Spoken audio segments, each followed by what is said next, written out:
Dr. Eric Kelly III and a host of phenomenal speakers from all around the globe for this 7-day virtual event that you don't want to miss. The mission of the Black Business Expo is to raise scholarship money from kids all the way from high school all the way from college. The Black Business Olympics is one of the largest Black business showcases in the world. It is an opportunity for businesses and companies to showcase their businesses globally. We are going to be giving away laptops up to $5,000 away to students. Again, I'm Olivia Appleberry, the founder of 2 Cents Finance and one of the speakers for the expo. I am so excited to see you there. For more info, go to www.blackbusinessexpousa.com or call 919-308-9090 and hope to see you there. I am Black business. From the moment I wake until the time I sleep. Yes, I am Black business. I am Black business. Tell me, are you Black business? I am Black business. Do you support Black businesses? Listen, I support Black business because I am Black business. Black Business Expo, one of the largest business showcases in the history of Black business in the world. The world! Sign up today at www.blackbusinessexpousa.com or call 919-308-9090. I am Black business. I am Black business. From the moment I wake until the time I sleep, I am Black business. I am Black business. Are you Black business? I am Black business. Do you support Black businesses? I support Black business because I am Black business.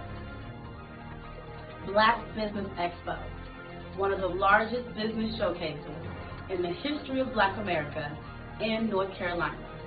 Sign up today at www.blackbusinessexpousa.com or call 919-380-9090.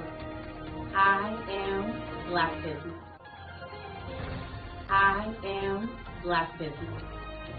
From the moment I wake until the time I sleep, I am Black business. I am Black business. Are you Black business? I am Black business. Do you support Black businesses? I support Black business because I am Black business. Black Business Expo, one of the largest business showcases in the history of Black America in North Carolina. Sign up today at www.blackbusinessexpousa.com or call 919-380-9090. I am Black business. I am Black business. From the moment I wake until the time I sleep, I am Black business. I am Black business. Are you Black business? I am Black business. Do you support Black businesses? I support Black business because I am Black business. Black Business Expo, one of the largest business showcases in the history of Black America in North Carolina. Sign up today at www.blackbusinessexpousa.com or call 919-380-9090. I am Black business. Dr. Eric Kelly III and a host of phenomenal speakers from all around the globe for this 7-day virtual event that you don't want to miss. The mission of the Black Business Expo is to raise scholarship money from kids all the way from high school, all the way from college. The Black Business Olympics is one of the largest Black business showcases in the world. It is an opportunity for businesses and companies to showcase their businesses globally. Did you know women represent just 3% of Fortune 500 CEOs and less than 15% of corporate executives at top companies worldwide? Have you wondered what the secrets are to getting into the top ranks, whether in the private or public sector? Do you want to figure out how to stop being held back in your career or passed over for promotion? Then you're in the right place. Hi, I'm Dr. Madeline Ann Lewis, President and CEO of the Executive Women's Success Institute. I have decades of experience in the military, the federal government, and corporate America, and my mission is to help women succeed and tap into their full potential. I want to reach 1 million plus women around the world to become the leaders they are meant to be. So if you want to move into a management or executive level position, or maybe you are a female veteran transitioning out of the military into business entrepreneurship, then reach out to the Executive Women's Success Institute at 301-693-3284. Let us get you on the fast track to success.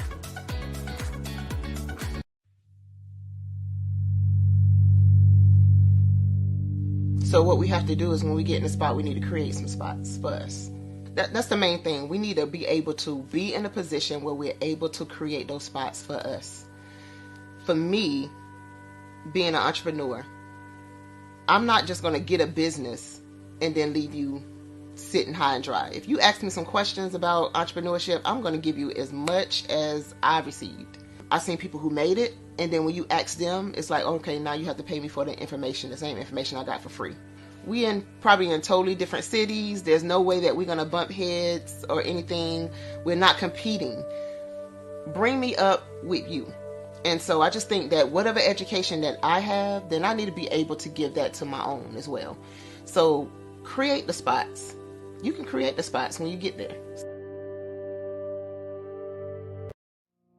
Did you know that approximately 333.34 million businesses exist today, according to a report from 2021? And you may be one of those businesses, or maybe you're not in the business market yet, but you're aspiring to be a business owner.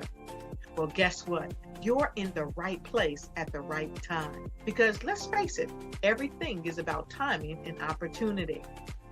Hi, my name is Dr. Lotus Richey, and I'm the CEO and founder of the Lotus Richey Coaching and Consulting LLC, along with the Lotus Richey Ignite Show.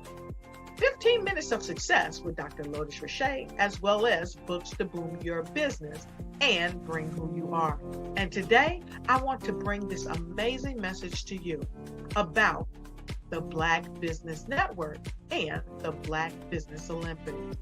See, the Black Business Network and the Black Business Olympics is designed to help people just like you, that's right, that look like me, to take their business to the next level. Not just in your front yard or your backyard, but globally. The Black Business Network and Black Business Olympics is designed not to just help you survive, but to help you thrive.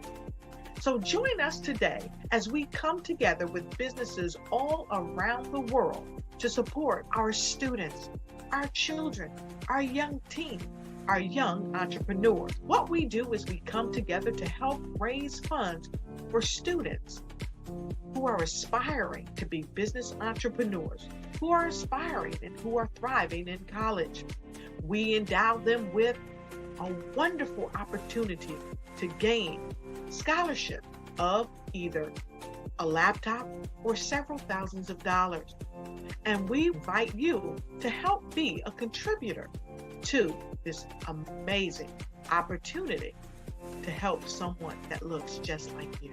So join us today at our website and let us connect with you and help you ignite and take flight in every area of your life on the Black Business Network and the Black Business Olympics. I'll see you. Prepare for what's coming and dominate in economic winter. Stand strong and thrive by showcasing your great products and services globally through the Black Business Network and Black Business Olympics. The Black Business Network has showcased over 2,000 companies with over $7 billion in sales each year. Over 10 million attendees have viewed the rebroadcast each month. Through the Black Business Olympics, unique styles of business training and mentoring are turning students into business owners and entrepreneurial warriors who will dominate in any economy.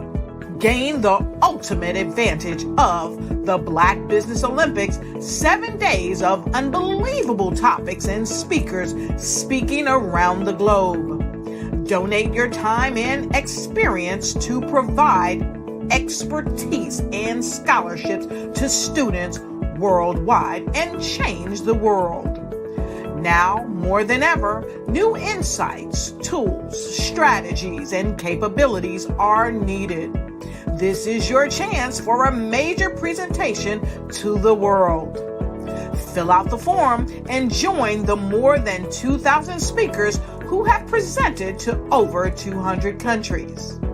Join the Black Business Network streaming live into the Metaverse, STEM City, Black Multiverse Enterprises, Hulu, Amazon, YouTube, iHeartRadio, Apple, Facebook, LinkedIn, Pod TV, IBM TV, Spotify, and Google Podcasts. Sign up today. Spaces are limited, and we will see you there.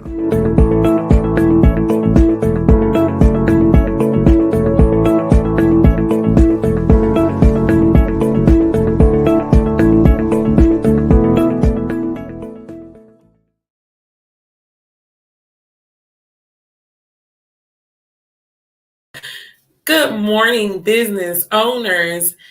Thank you so much for streaming. Thank you so much to the business owners, the entrepreneurs, the thought leaders, and corporations. Welcome to the Black Business Network. My name is Coach Kimberly Williams, and I am your business moderator for this morning on the Black Business Network.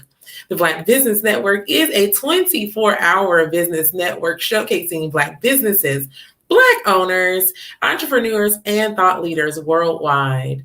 We have speakers from North Carolina, London, Singapore, Texas, Africa, Japan, and cities all over the United States. The Black Business Network is a global community sharing its business knowledge to empower, inspire, and educate businesses about business. Now, our first speaker is none other than Vicki Lee Parker High. She is from North Carolina. She currently serves as the executive director of the North Carolina Business Council, a statewide nonprofit business association with a mission to connect, empower, and influence business leaders to build a vibrant economy that protects our natural resources, sustains local communities, and benefits all of North Carolina. She currently serves on the board of the directors for North Carolinians for redistricting reform and the advisory council of the Croton Institute. Vicki has a master's of business administration from Meredith College in Raleigh and a bachelor's degree in journalism from the American University in Washington, D.C. And I present to you none other than Ms. Vicki Lee Parker High. So thank you so much for joining me today.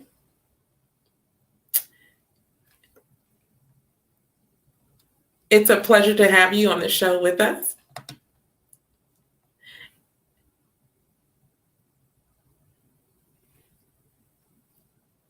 So as Vicki comes back with us and she unmutes her mic, then we'll know that we'll be able to hear from Miss Vicki Lee Parker. Hi. So thank you so much for joining us this morning.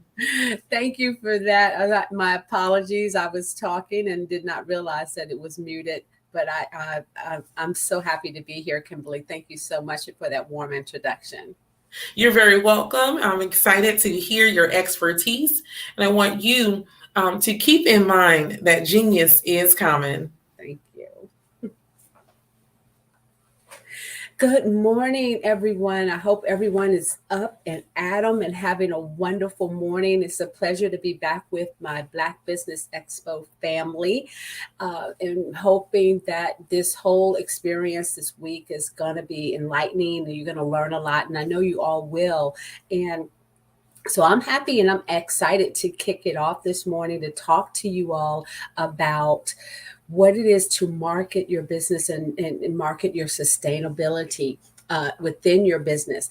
And I know I just said a mouthful, but we're going to talk about what it is to be a real sustainable business and how that can benefit your company in terms of how you market and promote the things that you do. And being sustainable, what do I mean? Basically, just what our mission is. These are companies that are doing good while making money. These are companies that care about their communities. They care about their customers. They care about the environment. And so we're going to talk about how do you take all of that and make that part of your official, your formal marketing plan, your formal business strategy, so that it helps propel your business and help make it more resilient.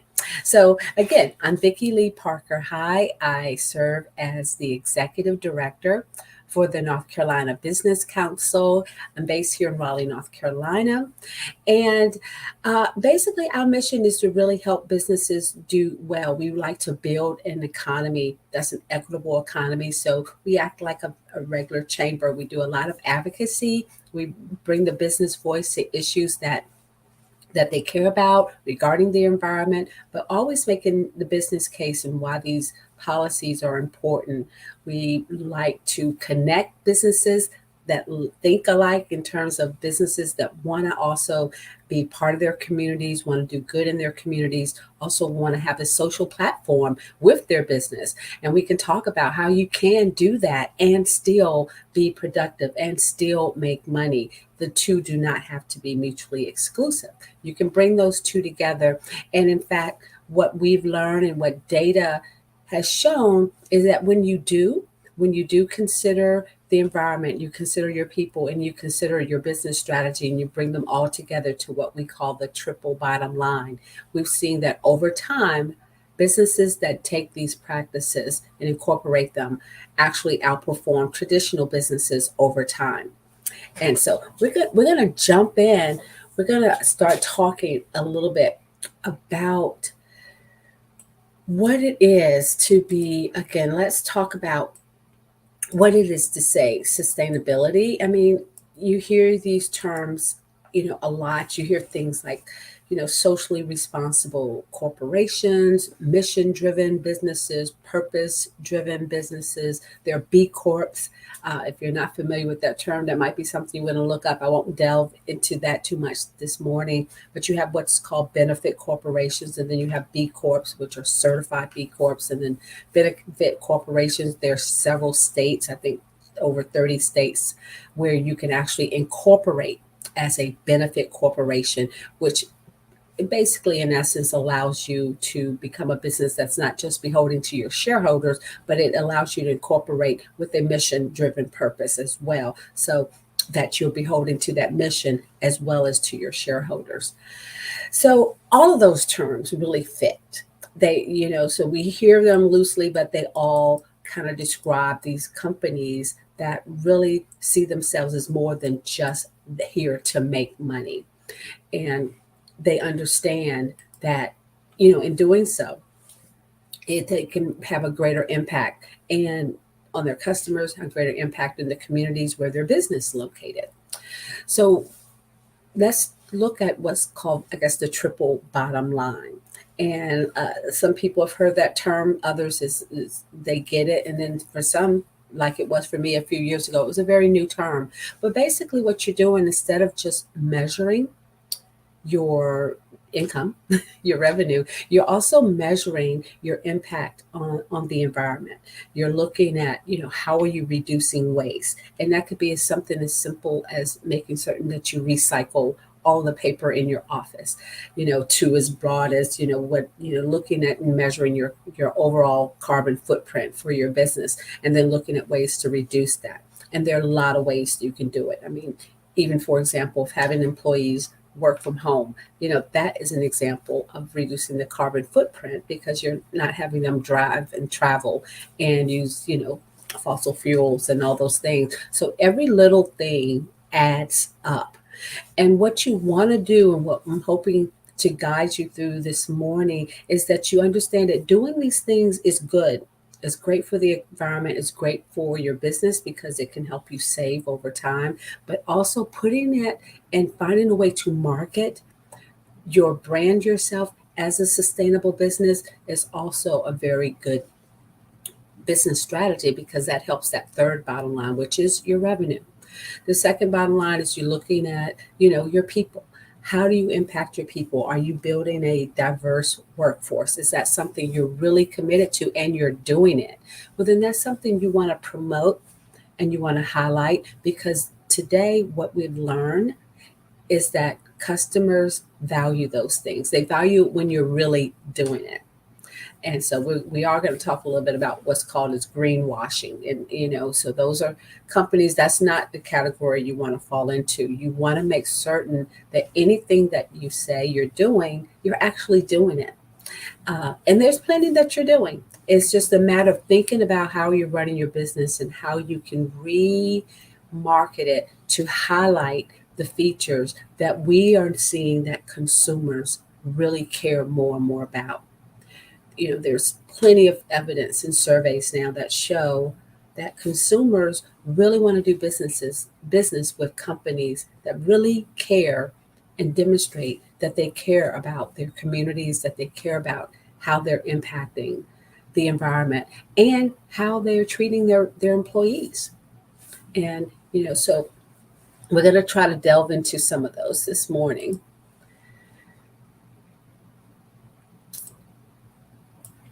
I'm going to quickly talk about making that case for why you want to step back and look at your business from a sustainability perspective. And again, I talked about a little bit this earlier.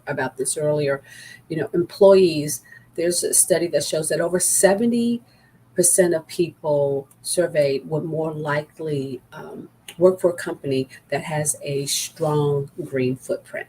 70%. So let that just sink in. That's a huge number. 70% of people would rather work for a company that has a strong green footprint. In other words, a company that really cares about the impact they're having on the environment. And then it says that nearly half of those respondents were willing to accept a smaller salary to work for an environmentally, socially responsible company. Nearly half. And then over 10% of them said that they would actually accept a decreased salary between $5,000 and $10,000. And so, these are numbers that really can't be ignored. They can't be just swept away. These are very high numbers. And again, the survey found that over 3% of those surveyed said they would even be inclined to accept over a $10,000 decrease just to work with a company that cared about how they treated the environment.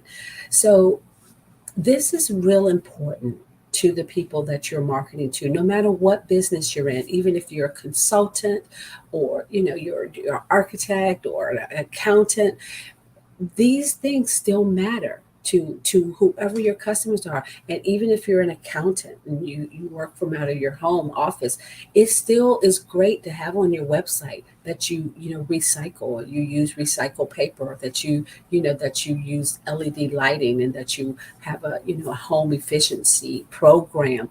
Those things resonate with potential customers when they see those things on your website.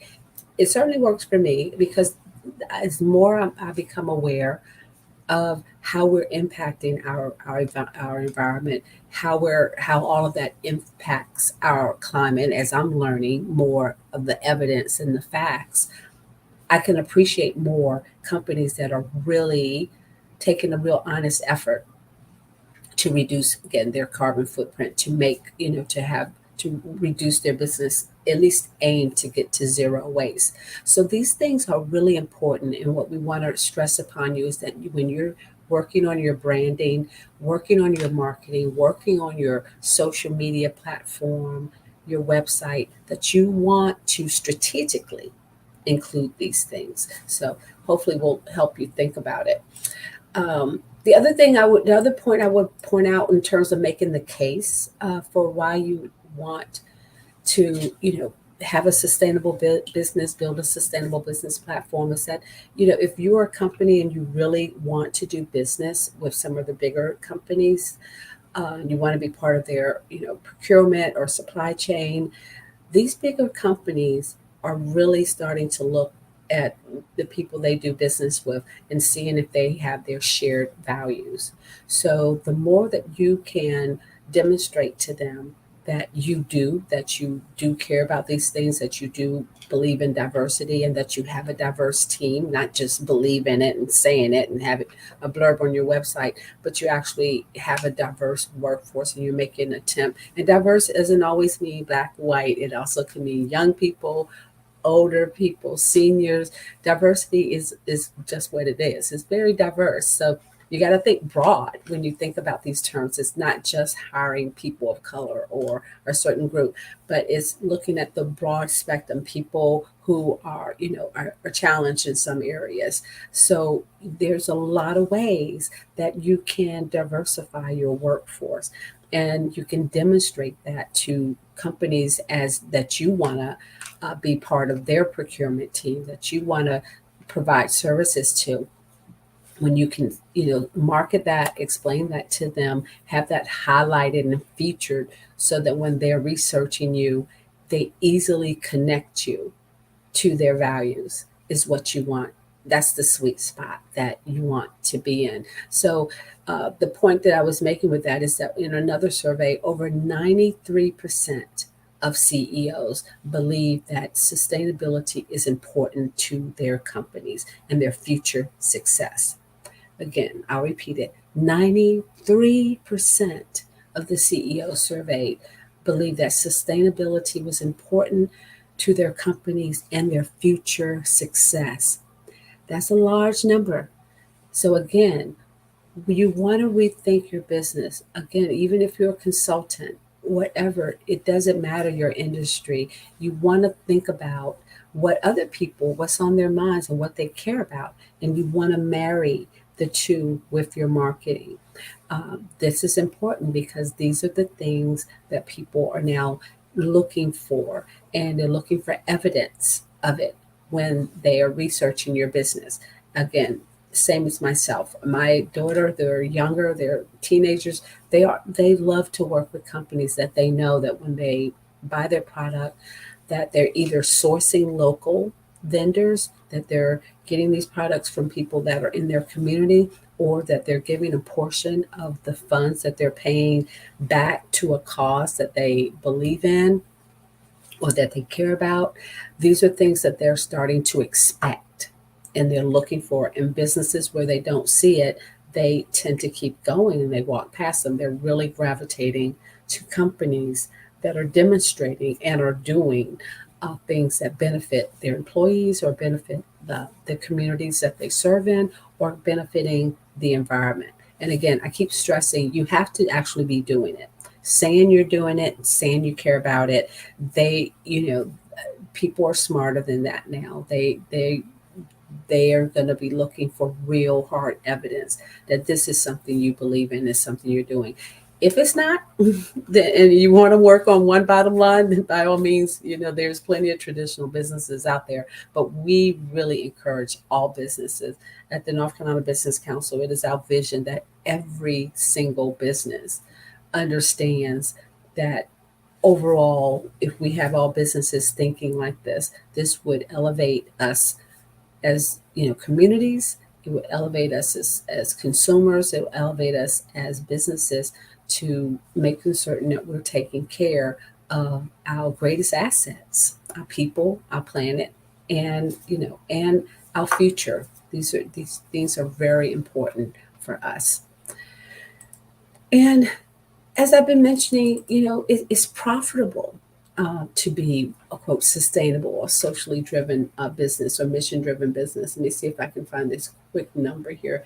But overall, they tracked businesses between, I think it was 2006 2010, and the top 100 sustainable global companies. And they saw that over that time period, when they went back and measured, that these quote sustainable businesses all outperformed your quote traditional businesses that focused on just making money over time. And we saw, their market capitalization grow exponentially compared to some of the traditional businesses. So we've seen over time, evidence have shown that over time, businesses that really incorporate these things outperform your traditional businesses. And it's easy to imagine that would be the case, because they are, in doing this, you're saving money. When you, for example, even just something as simple as switching all your lighting to LED lighting in your home or in your business, it saves so much money over time. So, companies, if you have your own building and you're getting solar, and, these are things, they are an investment up front. And we want to be clear that this is an investment on the front end to do some of these things. It's an investment on the front end to take the extra time to build a diverse workforce, as opposed to just hiring people that's right in your network. It takes time to kind of go outside your typical network to look for and find creative ways to attract diverse employees to you. Sometimes it's easier to try to, again, take the shortcut and just call who you know, but then you're not likely to get the diversity that you really want. But if you take the time to do it and you build that diverse team and you bring in all those diverse ideas, all that diverse innovation, it builds and it helps make your business resilient, because you got fresh ideas coming in, you got fresh skills, different skill sets coming in. People who have different experiences can bring you new information that you had not thought about. They can bring you new ideas that no one in your immediate network has come up with, because they're all kind of seeing the same things. But when you bring people in from diverse areas with diverse experience, you're going to get more innovation. You're going to get more understanding about your market, your target market. You're going to get more understanding about different consumers and what their needs are. And then you're going to find out, wow, I can serve that group of individuals. I recall when a gentleman approached the North Carolina Business Council, and he had a strong following with a community. It was an immigrant community. And it was, something that we hadn't thought about, a group of, businesses that we had not considered or even felt we could market to, because there were language issues and all these things. And so we really hadn't explored that. But when we had someone from that community come in, and they had this network, already set, and they knew how to market to them, they could, help us understand what their needs were and help us come up with a brochure that, catered to their needs. That opened up a whole new market, a whole new, hundreds of businesses that we were able to get exposure to that we would not have otherwise. So these principles in understanding, it takes a little effort up front, but diversifying, sustaining your business over the long haul, it really builds a benefit for you. Now, I've mentioned throughout, and I'm probably going to continue to stress on the idea that you really do want to avoid this notion of greenwashing. We, particularly in the last couple of years, consumers have gotten smarter. People have gotten smarter. A lot of, businesses would put put up nice messaging on their websites and, say we care about, people, we care about Black lives, we care about different things, and, we care about diversity. And then when you really looked at their website or you looked at their team, those values were not reflected in the people that they were hiring, or some of their practices within their business. So when you do that and you put yourself and you promote yourself as being one way and you're not, that it is very hard to recover from that. Once consumers feel that you can't be trusted on that level, it is very hard to gain that back, and it really can hurt your brand. So what I always encourage businesses is that, until you can get there and really start to demonstrate it, you may want to hold back on marketing that. You don't want to, say, okay, I'm really about, diversity. I really want to build this, I care about all people, but yet your team does not reflect diversity. So you really want to wait until you actually can demonstrate it and show it. Or again, if you say, I care about the environment, you don't want to do that and most of your material is, and you're not really incorporating recyclable material, or you haven't made that effort to do some of the things that would take you to, aiming towards a zero waste effort and be able to show that and demonstrate that. So you don't want to, use vague buzzwords and, popular buzzwords just to get people in the door. I think we went through that whole phase where everybody put organic on their, their brand, and this is organic and this is natural. And then, eventually stories came out and you could look at the ingredients and see this was not organic, and, these weren't natural. These were basically, in some cases, the same ingredients that they had before. They just put the word organic on their labels. And so people became aware and consumers became smarter about that. And they became very distrustful when they would see those labels, because there was so much whitewashing or greenwashing going on behind them. So again, you want to be careful, particularly if you're a small business, that you don't want to use buzzwords just to attract people. You really want to be able to back it up. You want people to come back to you, and they will. And that's how you build that loyalty, when you can really show, I really care about this. And this is something we really do. And again, it could be something as simple as sponsoring a 10K, run, and being consistent with that, or a 5K run with, your local school. There are a lot of parents that attend those things, and they see your brand, they see your company name out there supporting, healthy living, a healthy lifestyle. You're supporting the school and education. You're supporting young people. You're supporting your community. You're just checking off so many boxes by doing something as simple as sponsoring, a 5-mile run at your local school and or any school. You don't even have to have a kid there. You can just go and be a business and support these fundraising events. You're building up a name and a brand, and you're demonstrating it to the people in the community that you care about it. So I'm going to go and shift gears for a minute and we talked a little bit about some of the advantages. And, we've seen big examples recently of some of the bigger corporations doing things that are really demonstrate their commitment. Like McDonald's, I'm sure you've noticed they've switched their straws, and some of places where they've gotten rid of the plastic straws and they've now switched to more paper straws. And even they admit that it's not quite recyclable, but I guess the idea is that they're not using the plastic. But so it's an effort to show and demonstrate in some demonstrative way that they care about the environment.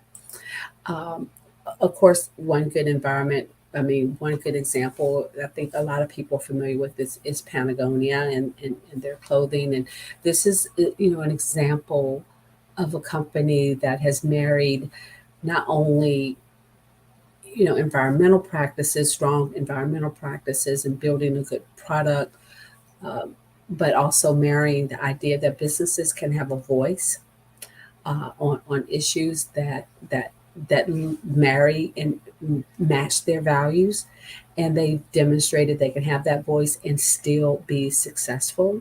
And that's something I like to really stress upon smaller businesses too, because we see a lot of things going on in our world. We look at things regarding our democracy, and that's under attack. I think it's quite evident that democracy is something you have to fight for and maintain at all costs, at all times. It's nothing we can just sit back and say and take for granted.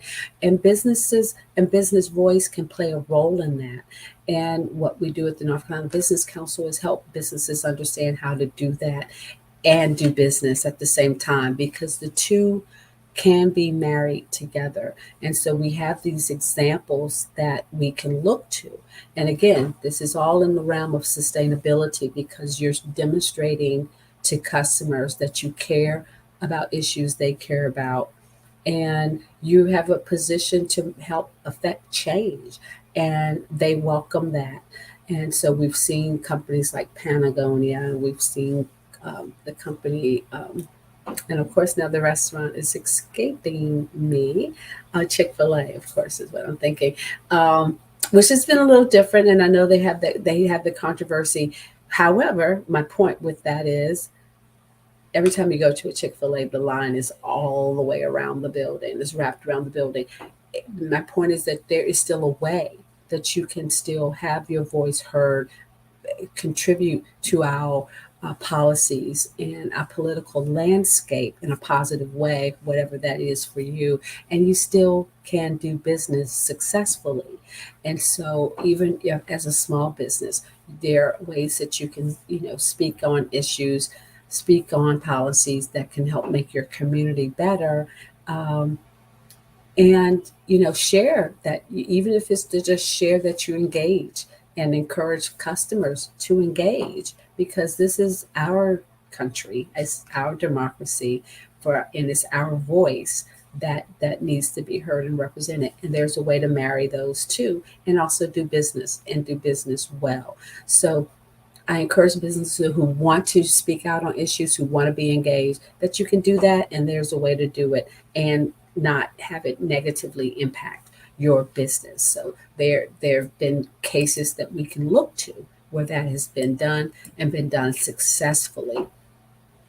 I'm looking here, and I can't share it with you, but I'm looking at an ad that Patagonia did, and it's a huge ad, and it's like says, "Don't buy this jacket." No. that's an eye catcher right there. It's gonna really get you. Who advertises "Don't buy what I'm selling." It's just it can't help but draw you in. And then when you're drawn in, you see the sign, and it's saying that this is how you win people. You build the best. You build the best product. You cause no harm, no unnecessary harm to the environment. And it says, and you use business to inspire and implement solutions to the environment. And so this is their huge poster. It's like their jacket, and it's like, "Don't buy me," but then there's this powerful message. It's like, in other words, really what they want to get you to do as a consumer is really think about the products you are buying. You just don't go and buy something just for the sake of it's pretty, it's this and that, but really think about, how is it made? Where are the materials coming from? How all these things come together? What's behind it? And can you as a consumer influence and make that a better process for their workers, for the environment, for their community? But just to really think about, when you buy something, what are you really paying for? What are you supporting when you buy certain products? And is it important to you to at least buy from businesses that are tempting? And I have to really say, because a lot of people get cynical, and it's like, "Oh, well, they have issues and they're not, treating, doing everything 100% clean." And that can be said for any of these companies. So I'm not implying at all that any of these companies have it 100% right.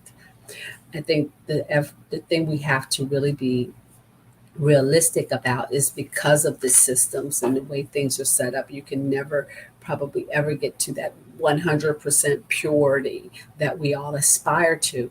But it's important to see that the companies are on that path, that they have taken, that they have incorporated, and they're actually doing things to try to get them to that ideal space.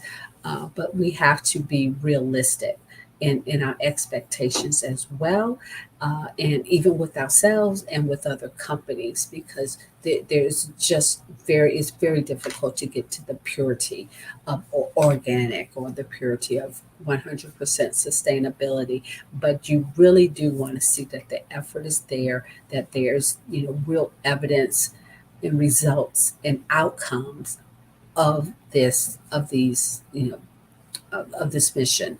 If they're saying that this is what they're about, there should be some evidence. It's never going to be perfect. So we have to be realistic about that. But again, I love that in this case, with Patagonia, that they may market it. And you can do the same thing. Again, understanding it's not going to be perfect, but you're striving to get there. So if if you're a gym and you have a small gym, and you own your gym, and you really are doing, you have a goal competition, for people who come in and set their goals, whatever they may be. It might be to gain muscle or lose weight, or to, run a 10K or run a 5K. And you kind of chart that, so everyone can see what, this customer's goal is this by this date, and here's where they are, and celebrate them. You can make that part of your marketing. You can tell them that we help inspire you to reach your goals by, creating this atmosphere where everybody is rooting for you. You're not alone. We come in here, and this is a family gym where we're all rooting for each other to achieve our individual goals. And I do know of a business that does that sort of thing. So that's why I can talk about that. And she, is building her clientele by doing things that really give the sense of community. She's not just saying, oh, I care about my community, come on in and come to the gym.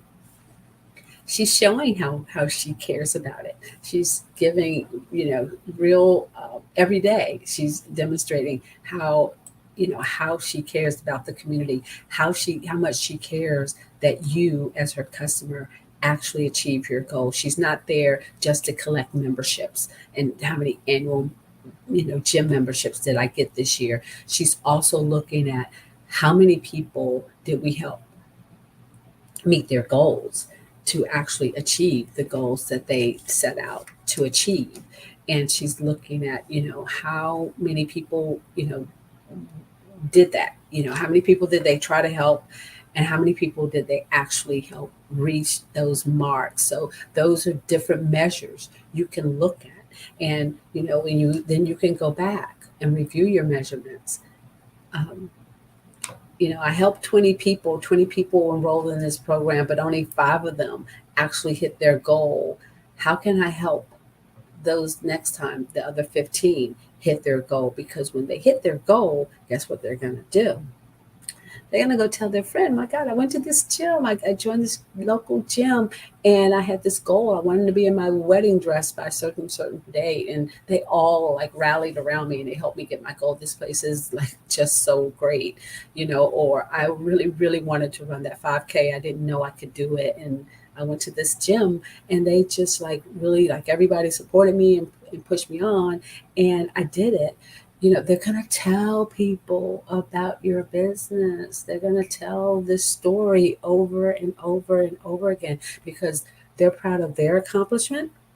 And then, and they're proud that they selected a business, an establishment that really did care about their community and really did help them achieve something that was very important. So you want to look at, when you're thinking of that intersection of business goals, marketing, and consumers, that happy spot is, what are you good at We've all done the SWOT analysis with our businesses. You want to look at, what are your strengths? And then you want to look at what does the community want and need? What are their real desires beyond just going to a gym? We're just going to stick with that example. And how to connect and look at that intersection where your strengths meet their desires. That's your sweet spot. So thank you for you coming and sharing your expertise with us today. I've enjoyed the conversation that I've heard about sustainability in our businesses. Oh, I love the way you said that. I like that phrase. I like that. You can have it. Thank you. I'm going to take it.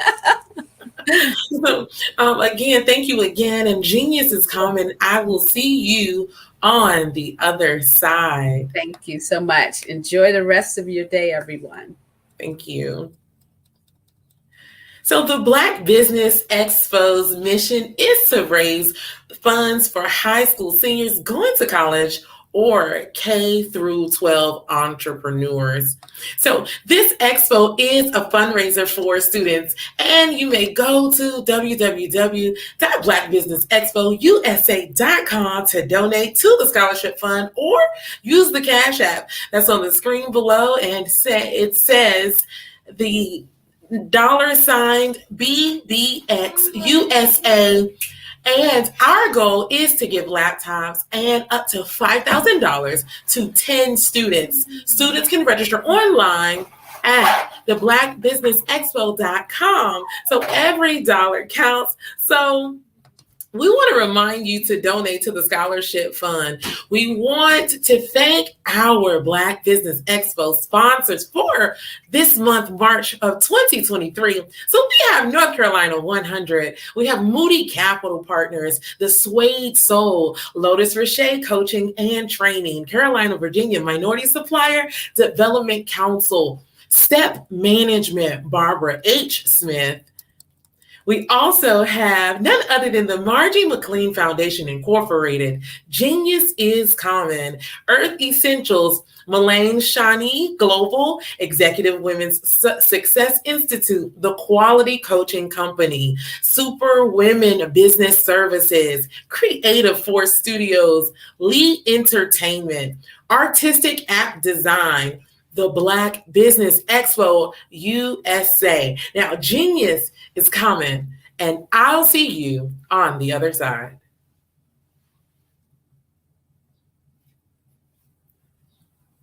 See, being in business, regardless if you're a non-business or any type of business, is about connecting. It's about hearing new information that can drive you forth. It's more about coming together with people with like minds in order to make your business grow. You don't wake up wanting to be mediocre and just do just enough.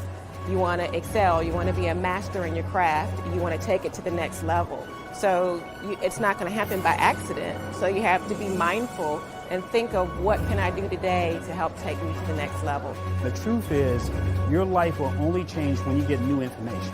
Your life will only change when you move forward with another level of thinking. This expo is about new information to move your life to another level.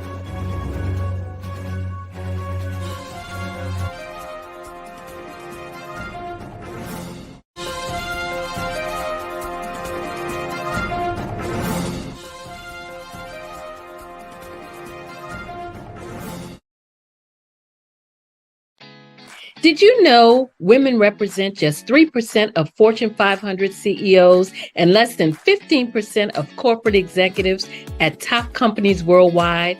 Have you wondered what the secrets are to getting into the top ranks, whether in the private or public sector?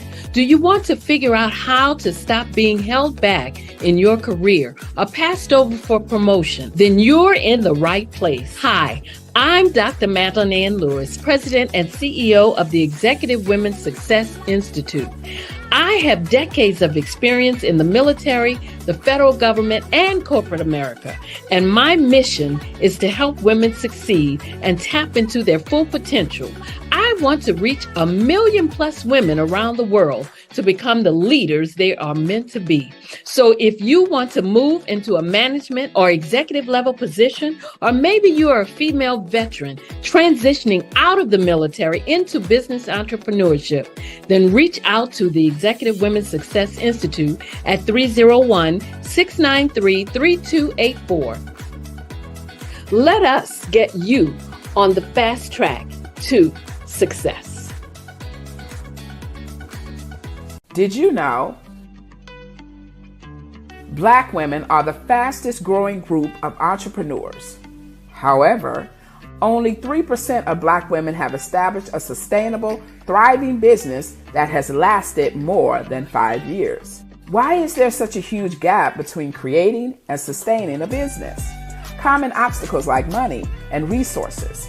But on a deeper level, self-doubt, lack of support, undervaluing self, stress and overwhelm, relationship challenges, health challenges, work-life imbalance, and unsure of purpose and passion.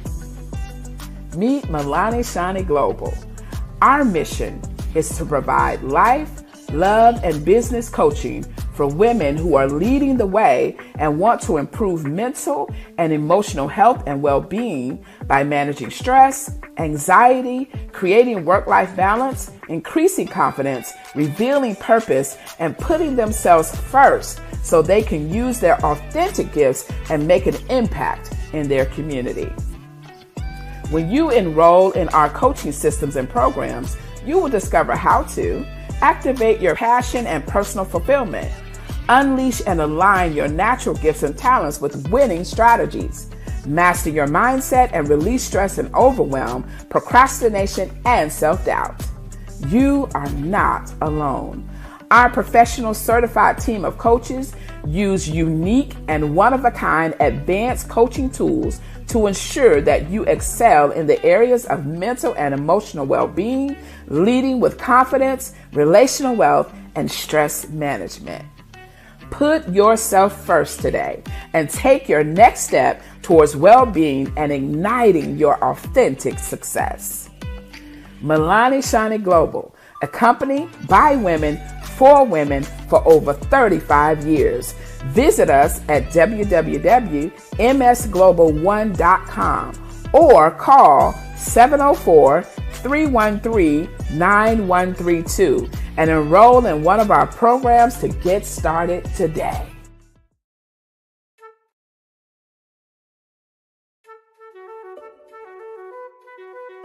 This is Dr. Arnold T. Petsworth. Yes, that's his given name. No, don't look into it. He's the owner of Petsworth Vet World, a veterinary clinic in Hopton, Connecticut. His patients include dog, cat, turtle, cat, turtle, frog, hamster, fish, Goldie, dog, and this alpaca. Due to doctor-patient confidentiality, we can't tell you their names. Business at Vet World was steady, and then quarantine hit. Neighbors on every lane, drive, and even a few cul-de-sacs brought new four-legged friends into their homes. Bunnies. Bunnies. you guys are so cute. Bunnies. You are so cute. Bunnies. You're so cute. Bunnies everywhere. A lifelong lover of Laforte, Dr. Petsworth welcomed these new patients with open arms. Hi, how you doing? How is she? Did you meet Jackie? Jackie, Barbara, Jackie? This is Betsy. The only problem? Okay. There were more appointments than he could manage. Yes, I'm gonna get to you. Give me a second. We're gonna get you in real soon. Don't worry, all right? And then...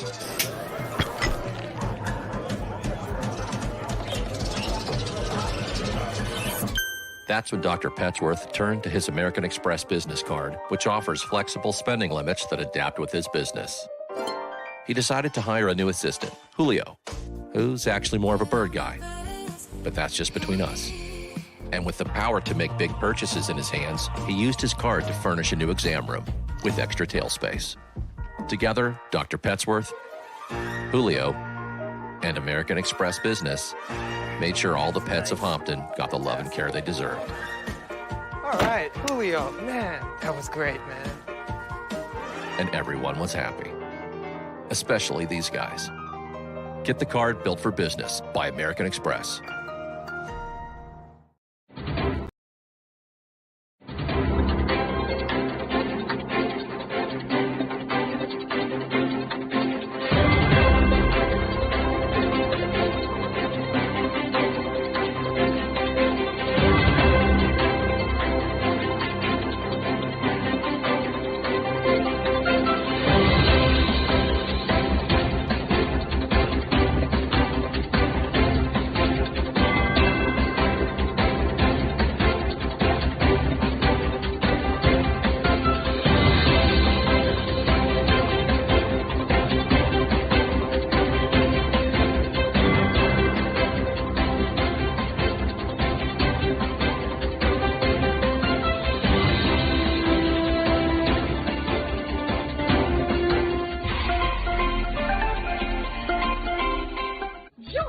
Dr. Eric Kelly III and a host of phenomenal speakers from all around the globe for this 7-day virtual event that you don't want to miss.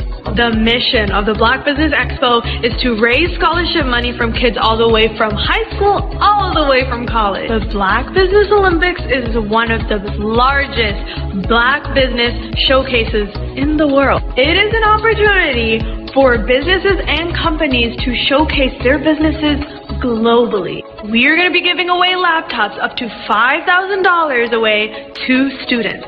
Again, I'm Olivia Appleberry, the founder of 2 Cents Finance and one of the speakers for the expo. I am so excited to see you there. For more info, go to www.blackbusinessexpousa.com or call 919-308-9090 and hope to see you there. I am Black business. From the moment I wake until the time I sleep. Yes, I am Black business. I am Black business. Tell me, are you Black business? I am Black business. Do you support Black businesses? Listen, I support Black business because I am Black business. Black Business Expo, one of the largest business showcases in the history of Black business in the world. The world! Sign up today at www.blackbusinessexpousa.com or call 919-308-9090. I am Black business.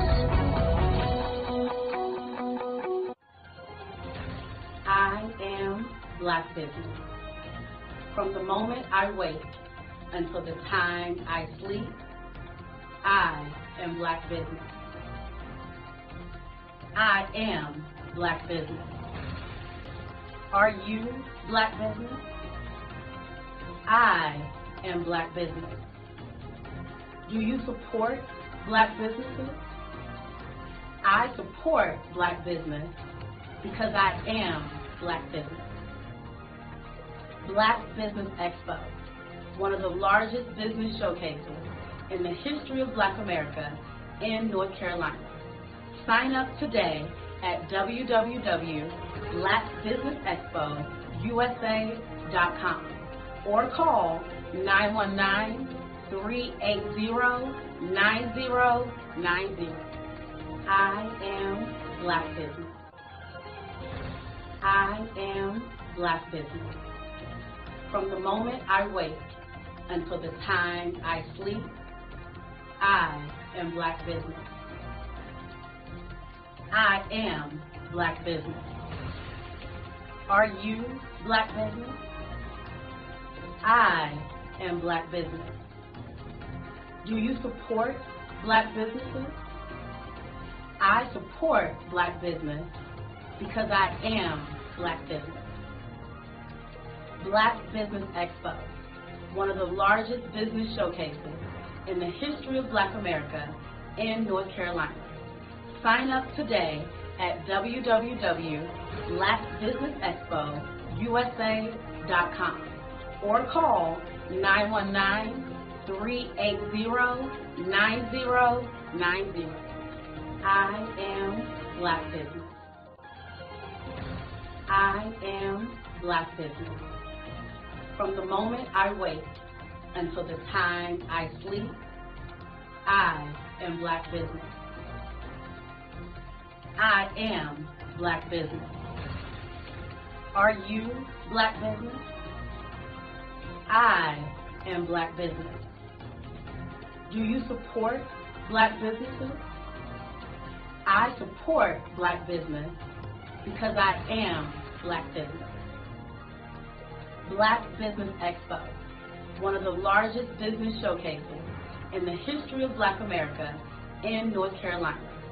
Sign up today at www.blackbusinessexpousa.com or call 919-380-9090. Join Dr. Eric Kelly III and a host of phenomenal speakers from all around the globe for this 7-day virtual event that you don't want to miss. The mission of the Black Business Expo is to raise scholarship money from kids all the way from high school, all the way from college. The Black Business Olympics is one of the largest Black business showcases in the world. It is an opportunity for businesses and companies to showcase their businesses globally. We are going to be giving away laptops up to $5,000 away to students. Again, I'm Olivia Appleberry, the founder of 2 Cents Finance and one of the speakers for the expo. I am so excited to see you there. For more info, go to www.blackbusinessexpousa.com or call 919-308-9090 and hope to see you there. Tell me, are you Black business? I am Black business. Do you support Black businesses? Listen, I support Black business because I am Black business. Black Business Expo, one of the largest business showcases in the history of Black business in the world.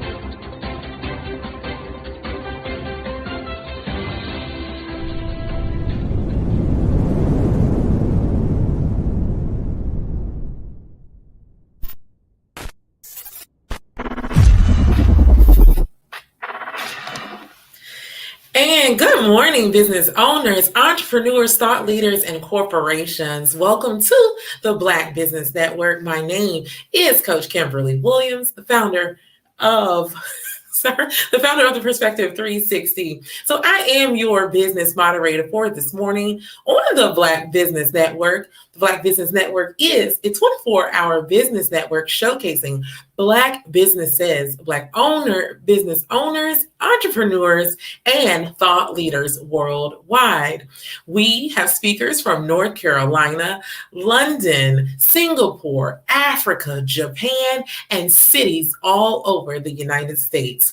The Black Business Network is a global community sharing its business knowledge to empower, inspire, and educate businesses about business. Now, our second speaker is Toni Harris Taylor.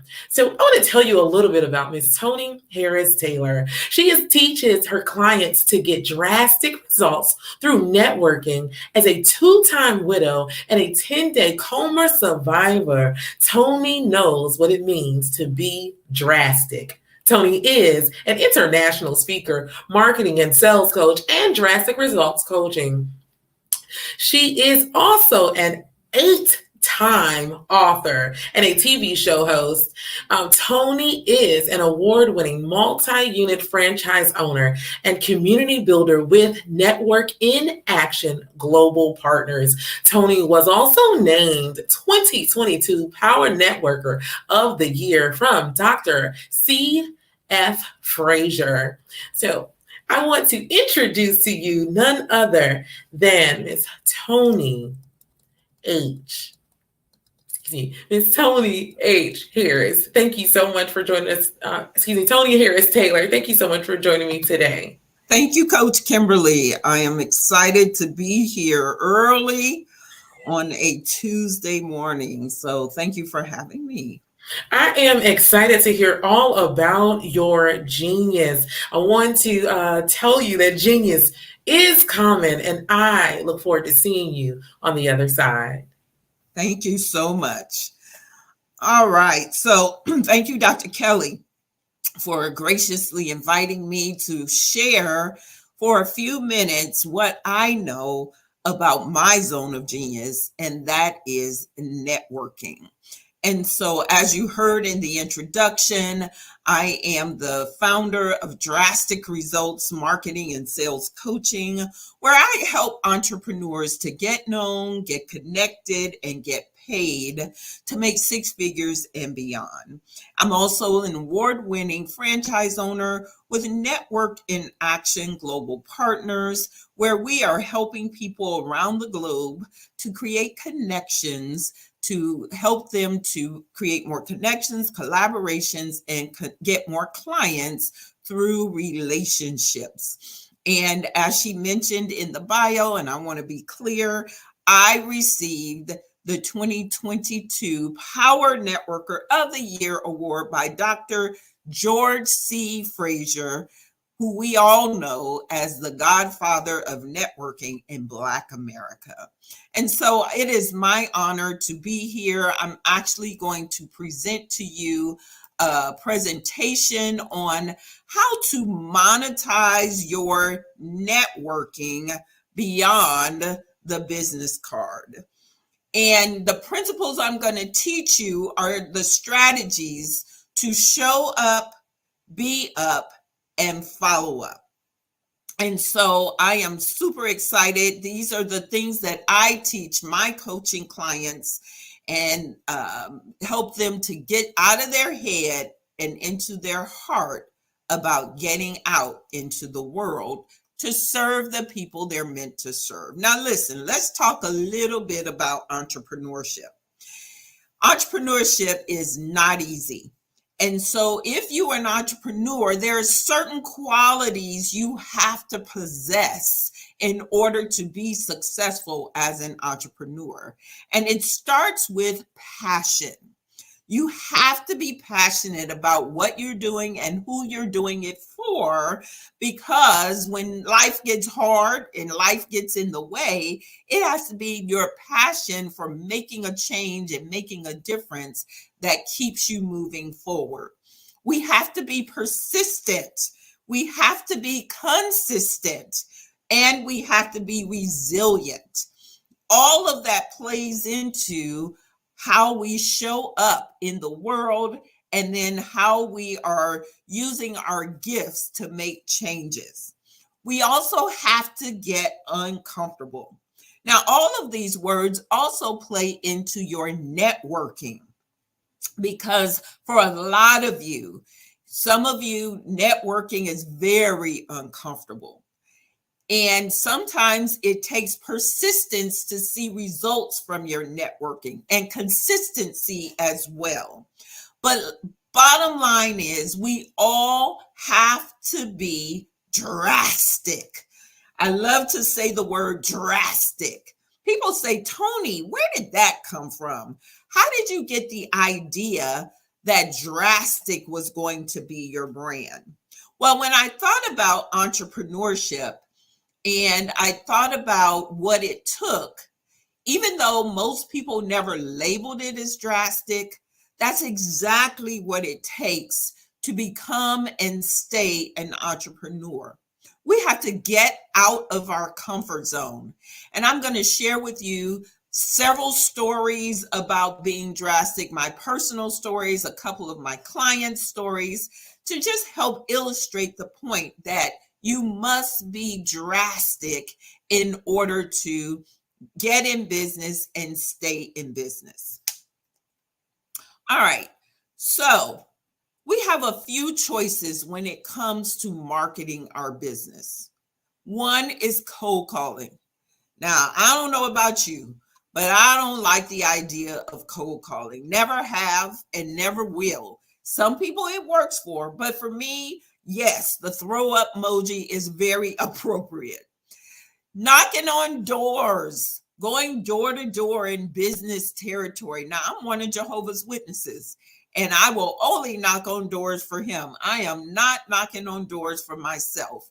And so most of you are not going to knock on doors. And I live in Houston, Texas. And when it's hot, we definitely don't want to knock on doors for our business. You got social media ads. Social media ads, they take money. It's trial and error. And as soon as you get it, they change the algorithm and you have to start all over so they can get more of your money. Then you have direct mail. And unless you're in a specific type of business, direct mail is probably not the way to go. Some businesses, such as trades, auto mechanics, neighborhood businesses, direct mail works. But for most of us, especially service-based entrepreneurs, it really takes networking and getting out there. Now, let me say this about networking. Networking is a lot like dating. And we're going to talk about some of the strategies that I teach to teach you how to build those key relationships. Now, if this was a two-way dialogue, I'd ask you now, what is your idea of networking? And I'd probably get answers like meeting new people so that I can sell my products to. I would probably get answers showing up and passing out business cards. Also, people think that networking is about just going and being in the room. But I'm going to tell you, networking is about building relationships, just like dating. And so some of the strategies I'm going to teach you are going to be uncomfortable, but I tell you that networking done right, that's the key, because just because we show up doesn't mean we're doing it right. Networking done right is the answer to so many business problems. So let me ask you a question. You want more customers? Of course we want more customers. I've grown my business globally through and got customers since the pandemic, basically sitting in this chair through virtual networking. Do you want more referrals? Do you want strategic alliances? Do you want to speak on more stages? Do you want to go international? This is a big one. Many of you want sponsorships. You know, I have done 7 events, getting ready to do my 8th event, and I've never spent a dime of my own money. It has all come from networking and the relationships that I have built and the trust that I have built. And heck, do you want to get married? Networking works for that as well. So my husband was a referral from someone that I met at an event. All the strategies that I teach led to the referral for my husband. So networking truly works. And if you want to make it work for you, listen to the things I'm going to share with you. So networking done right gives over and over and over again. Let me say that again. Networking done right is the one marketing strategy that gives over and over and over again. Remember some of those other strategies I talked about: cold calling, knocking on doors, direct mail. You may get one client from those things. But when you network and build relationships, one relationship can go viral and lead to next relationship, the next relationship, the next relationship, because you know how to build relationships. So networking is building relationships and supporting your community. Networking is the opportunity to collaborate and partner with people. And networking is not the time to sell. So if you are showing up to networking events and saying, buy my thing, you are not networking right. You come off as desperate. You come off as someone who is sleazy and slimy and salesy, and nobody wants that. Nobody shows up to a networking or event or a conference with their credit card in their hand ready to give it to you. So what I want you to understand, that networking is about building relationships so that you don't sell to the person in the room, but through the people in the room. Say it again.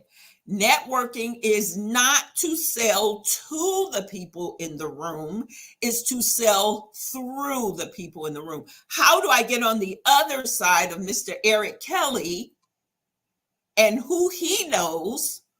It's by building relationship with Eric so he feels like he knows me, likes me, trusts me, and can open the door to his network. I want y'all to understand that clearly. If I happen to sell to Mr. Kelly because he needs what I sell, then great. That's a bonus.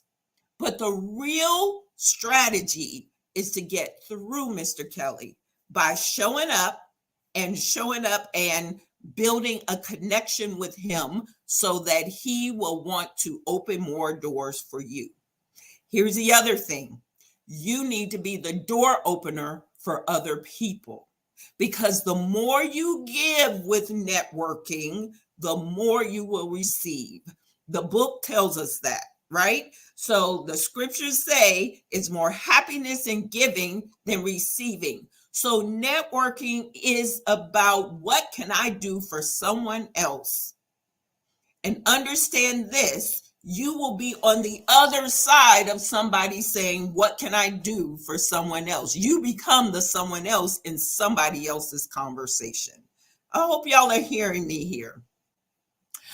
Also, networking is not about harvesting when you first show up. Networking is seed planting. It is someone who is foolish that believes they will get fruit the day they plant the seed. And the fruit is the sale. The fruit is the bonus. But you're not going to get fruit the day you plant the seed. When you show up to an event and you make a connection, that's planting the seed. I'm going to talk about having strategic dates, one-to-ones. That is where the seed begins to sprout. Then I'm going to talk about using social media to stay connected. That's where the watering happens.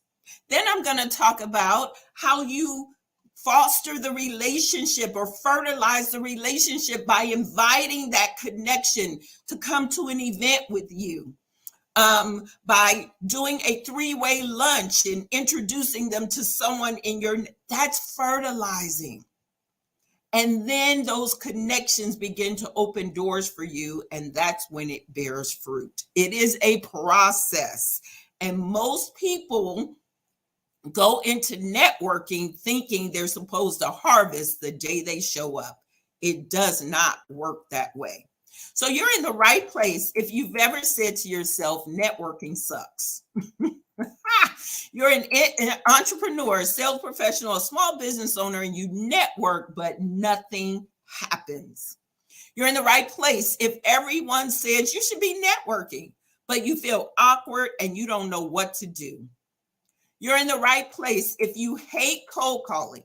Your social media posts don't get results and you don't have a budget for ads. You're in the right place if you sometimes feel lonely in your business and you wish you had community to lean on. And you're in the right place if you're networking willy-nilly without a plan. I've been watching Steve Harvey reruns, and Cedric, the entertainer, always say, you can't be doing that all willy-nilly. You can't be networking willy-nilly.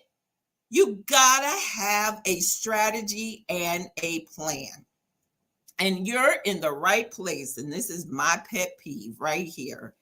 If you show up, you pass out a bunch of business cards, nothing happens, and then you say networking doesn't work. So I have a story about this. In 2005, I actually was in financial services, and I had been promoted to an associate district manager. And I needed to recruit new financial advisors. Everybody said you need to be networking. Up until that point, I was actually a financial advisor, and my clients came from inside of employer groups.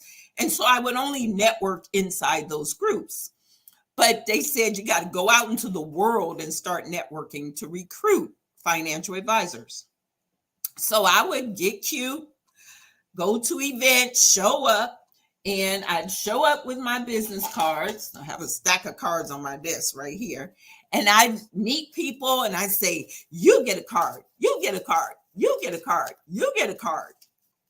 Then I go back, I take their cards and I go back to my office feeling all accomplished because I passed out a bunch of cards, and I get in my office, sit at my desk and wait for the phone to ring. Phone didn't ring. Okay, I'm going to do this again. So I go to the next event, same thing. You get a card, you get a card, you get a card, you get a card. I take their cards too. I go back to my office and I'd wait for the phone to ring. The phone never rang, but people kept saying, you got to network. But I'm networking, but nothing is happening. So the next time I go out, I meet a marketing coach, similar to what I do today. But back then I was in financial services. She said, you're not networking right. What do you mean? I'm showing up. I look the part. I'm doing well. What do you mean I'm not networking right? She said, pay me $6,000. That was in 2005 for my 8-week course, and I will show you how to network. $6,000, 8 weeks? Girl, what are you talking about? But I knew it had to be a method to networking. And I knew I had to make that investment in myself. So I took the drastic step and withdrew $6,000 from my retirement plan and gave it to her. I tell you what, if she had a renewal fee every year, I would pay it. Because what she taught me and me implementing it changed the trajectory of my life. What I'm going to teach you is a snippet of what she taught me. And at the end, if you want to talk to me more about how to improve your networking, I will tell you how to get in touch with me. So even though I know what to do and networking was working, in 2019, I became frustrated in my business. Not because I wasn't making money. I was making 6 figures. My clients were doing well, but I couldn't figure out how I was going to create a saleable, scalable business.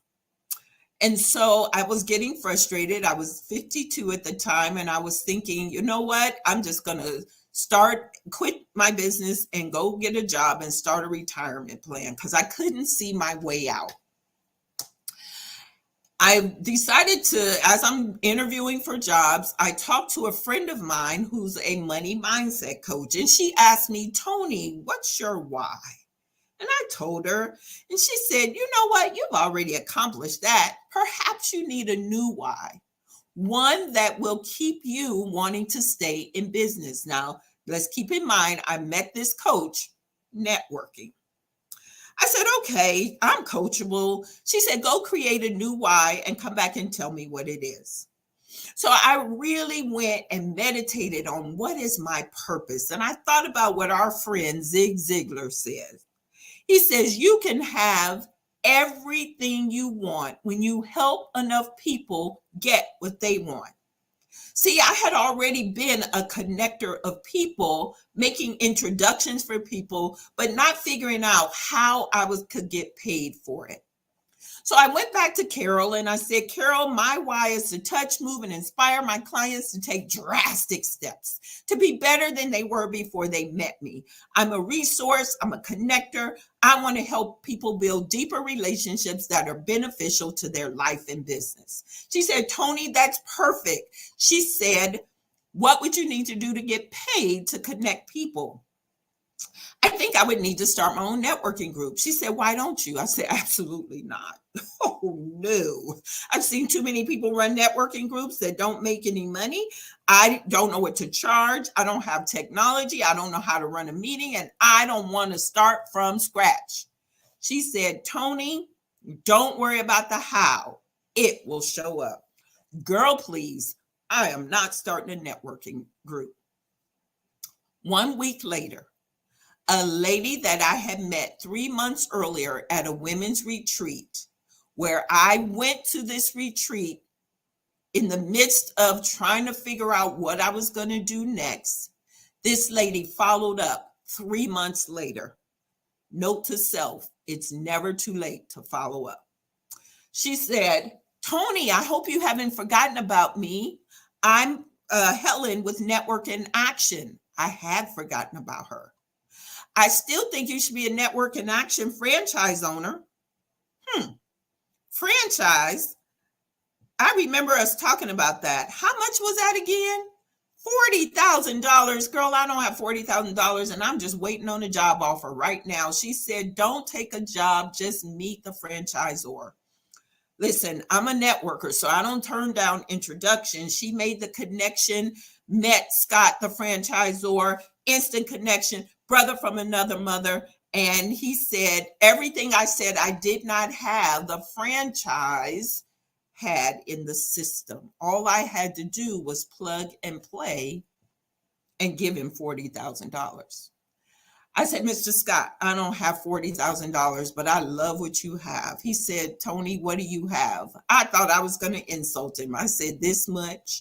He said, perfect. I'll take it. Let's do this. And today, I am proud to say that I am first ever Rookie of the Year.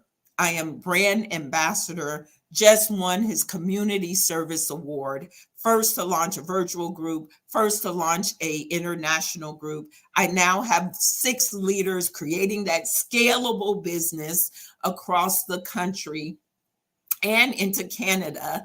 6 leaders building groups under my franchise. I want to make sure you heard what I said in the story.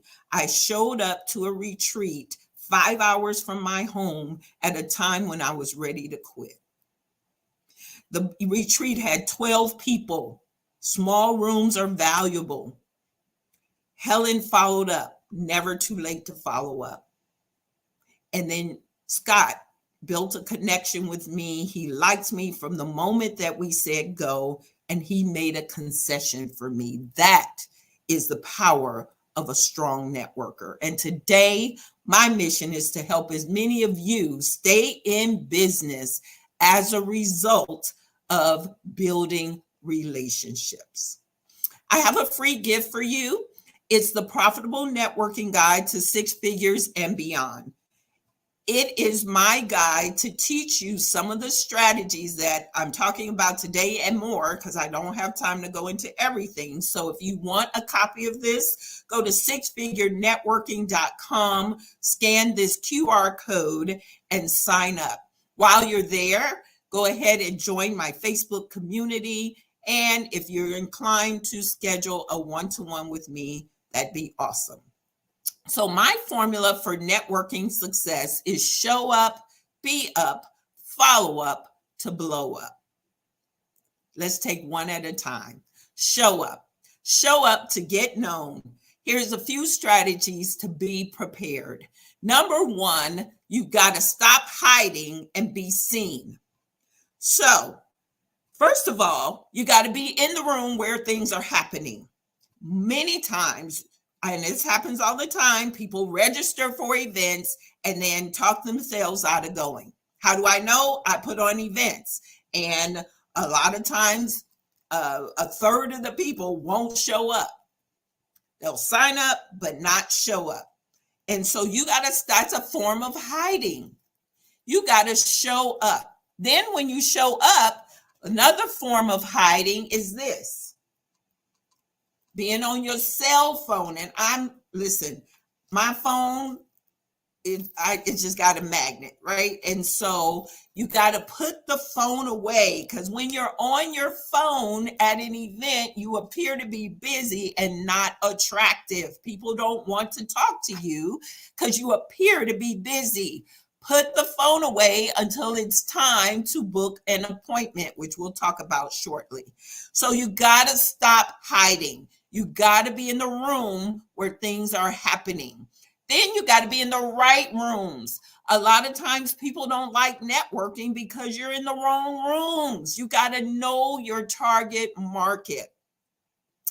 You got to know where the target market is. It's important that you connect with the host of the event, the center of influence. They know everybody in the room. So connecting with the center of influence can open the floodgates, because anybody who takes the time to host an event has a heart for your success, number one. They want you to grow. They know a ton of people, and you want to connect with those people and be of service to those people. I'm often shocked that, because I'm a center of influence, I run several networking meetings. I have events, and people will come to my events, come to my networking meetings, and never book an appointment with me. Your mission is get connected to the connectors so that you can sell through them, not necessarily to them. I thought about this when I was putting this together, and I thought about the basketball wives, right? The basketball wives and other athletes' wives, they know their target market. They know the men they want to be with. They don't show up in rooms where men are broke. They don't show up there. They are intentional. And they show up where either the people who know the basketball players are or where the basketball players are. And they show up in a way that makes them attractive to their target market. Now, I'm not sure that's the best example, but I bet you can relate to that very easily. So show up where your target market is. Here's a few networking tips for you introverts. I hear it all the time, but Tony, I'm an introvert. What does that mean? Does that mean you want to stay broke? Does that mean you don't want to grow your business? Don't let introvert be an excuse. There are times that I go to events and I'm uncomfortable too. I know you won't believe that, but it's true. And I have to talk myself into flipping the switch and turning it on. So here's a few tips. Number one, don't try to meet everybody in the room. It's quality connections over quantity. Go to smaller events. Don't go to 1,000-person events. Go to events with 40 people in the room. Phone a friend. Ask somebody who is more of an extrovert to go with you and network for them versus networking for yourself. And then focus on helping other people. So introverts, you can do this too. And it's a learned practice skill like anything else. But don't let your uncomfortableness, right? I heard this recently. Don't let your limiting beliefs be your truth.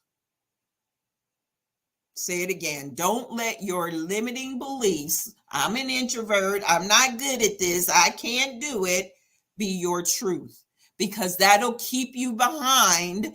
And it takes skill, and you can learn these skills. Set goals. So research the organization and their leadership. Who's in charge? So go look at the board. Go look at the leadership team. Go to LinkedIn. Try to find something in common with a couple of people you know you'll see at the event, and take the drastic step and approach them. Know how many appointments you want to leave the event with. I leave with 3 to 5 appointments every time I go networking.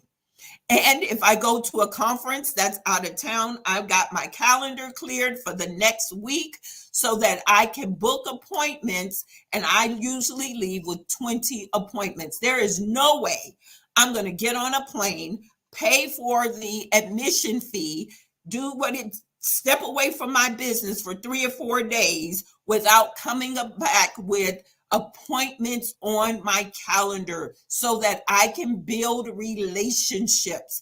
No more collecting business cards saying you're going to follow up, because you're not and they're not. And then look up the attendees on social media and make connections before the event. Here's another tip. If you want to grow global, you have to go global, meaning you have to join a global referral network. Network in Action is a global referral network where you're not just siloed to a local group, but you have exposure to the entire global network. Attend international conferences. What does that mean? Do I mean you have to fly from the US to another country? Maybe. But a lot of times people are flying from other countries to the US. You just need to be in the room where they are. So you can attend a national conference where international delegates are coming, and then join a national network as well. So Network in Action is a great because it's national and international, and you need to be in the room where people who are global are, and then don't leave that event without putting them on your calendar for connection appointments. You need to know who you are and be able to give your 30-second elevator story. So you want to share who you help, what you do, and the results you get for those people. So I help service-based entrepreneurs, coaches, speakers, authors, trainers, financial professionals, real estate agents to get known, get connected, and get paid so that they can make 6 figures and beyond and grow the business that they desire.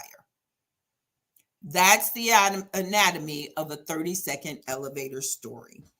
All right. The second step is be up. Get connected, strategies to be attractive. So your image matters. Please be mindful of your appearance. This month at my networking meeting, I had a young man, a brother. He came through, and he is a speaker, motivational speaker. He wants to be able to help young adults to be successful in schools and in corporations.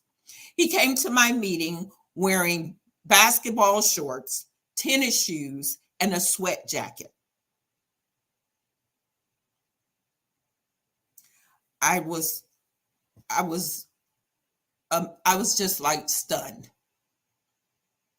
I spoke to him just yesterday. I said, I'm going to tell you something as your big sister and possibly your mother, because you're young enough to be my son. Never should you ever again show up to a meeting where you know nobody as a business professional meeting in basketball shorts and a sweat jacket. You do not know who is going to be in the room.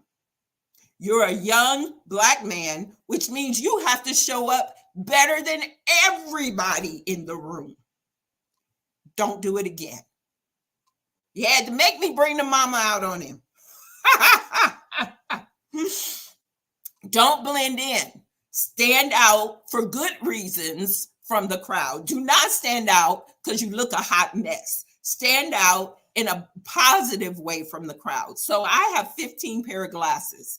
I change my hair all the time. They are conversation pieces. Now, my hair is not outrageous, but it's always different. And that makes people say, girl, last time I saw you, your hair was short. Now it's long. So stand out.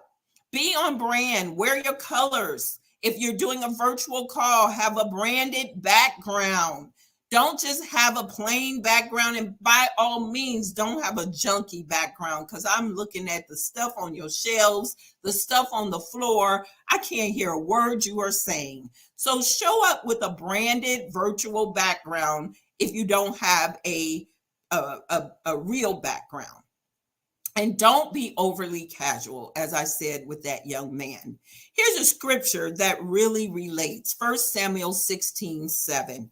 This is the truth. We don't like it, but it's the truth. It says, for the way man sees is not the way God sees, because man sees what appears to the eyes, but Jehovah sees what's in the heart. Man sees what appears to the eyes. First impressions still matter.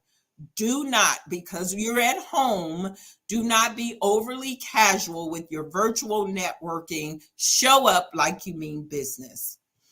What to say when you don't know what to say? What do you love about what you do? Are you a member of this organization? What do you like about it? Where are you from? Are you from this city? Who would you like to meet while you're here? I ask this question all the time, because when I go across the room and I meet that person, I literally walk them across to each other and make connections. Oh, I met somebody over here who wanted to meet someone just like you. So make sure you also give a sincere compliment. And then date your connections. So this is Mia. Mia and I met at the worst networking event ever. It was at a country western bar, and don't judge me, I love country western music. But Mia and I spotted her from across a crowded room. As you can imagine, there was a few of us in the room. And I met her. She told me how uncomfortable she was in that place. And I invited her to get on my calendar on the spot. Don't be collecting business cards. Let's open our calendars and book it on the spot. And we did. A few days later, we had our date. I had just bought my Network in Action franchise, and I invited her to become a member. She said, I don't have the money, and so I was okay. Let's just continue to get to know each other. By the end of the conversation, she said, my spirit tells me I need to be with you. Long story short, Mia is now a part of my family. She is Aunt Mia to my kids and my grandkids. She is my spiritual sister now. Her children are like nieces and nephews to me. And her business, through the connections that I made for her, that Network in Action fellow members made for her, she became the #1 life insurance agent in a company I introduced her to 2 years in a row. Recently, she went to a conference in Atlanta with me, booked appointments on the spot, because I demand it when we are networking together, met somebody that introduced her to a new company, increased her payout by 25%, and now she's the #1 recruiter for that team. It started at the worst networking event ever. And now she is a sister to me. Networking is more than just trying to get business, y'all. It's about the community and relationships that last a lifetime. Mia will be my friend for life. So how do you ask for a date? You say something like, it's nice to meet you. I would love to learn more about your business and who I can introduce you to. Would you be open to a Zoom call where we can learn how we can help one another? And do you have it on your calendar? Let's book it. Do you have your calendar? Let's book it now. Okay. So that's how you ask. Last step is follow up. Strategies to get paid and be memorable. Because what happens after the date? How do people remember you? So you got to intentionally connect on social media. Be intentional about using technology to stay connected. Invite them to your Facebook community and stay visible by posting both personal and business. Connect with them, make connections for them using social media. Tag them when someone is asking for someone who does what they do. That keeps the connection deeper. Use email marketing. Put them on your email marketing list. I get people who've been on my list for years who reach out to me ready to work with me because I was intentional about putting them on a list and communicating with the list consistently. Use automation. Use text message. Use messenger bots. Use something. Use something. It is nothing's going to happen if you just pass out business cards. You have got to be intentional about staying connected to your network. So it's the thought that counts. Send a gift. Use direct mail automation where you send out cards, postcards, where people, I'm looking on my desk because I know I have a card here, but I have a giant card that I send out after I make a really good connection.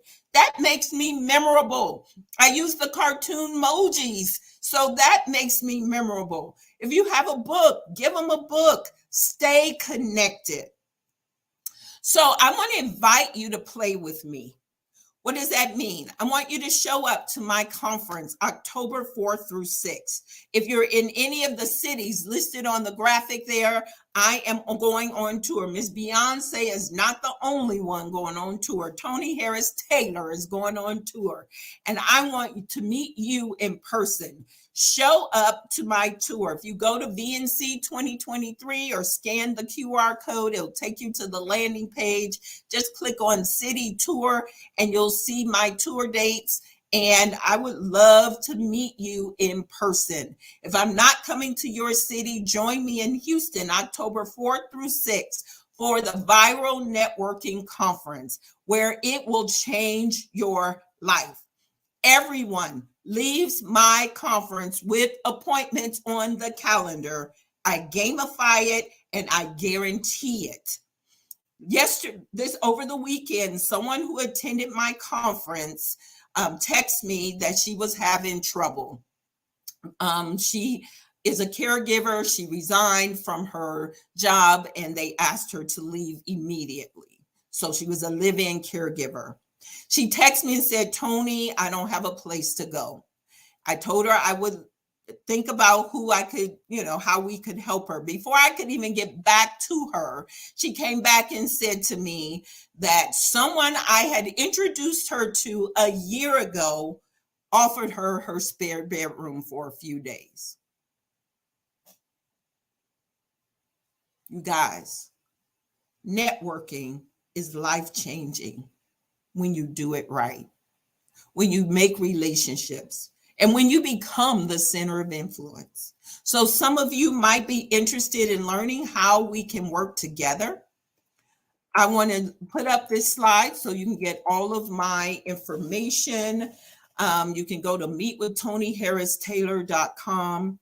I'm looking for leaders who are passionate about helping business owners to be successful, who might want to run a network and action group and become that center of influence and get paid for it. I'm not asking you to be a volunteer president of my chapter. I'm asking you to become a leader, a paid leader that will help other people to grow. I want to thank you for taking some time to listen to my strategies to monetize your networking beyond the business card.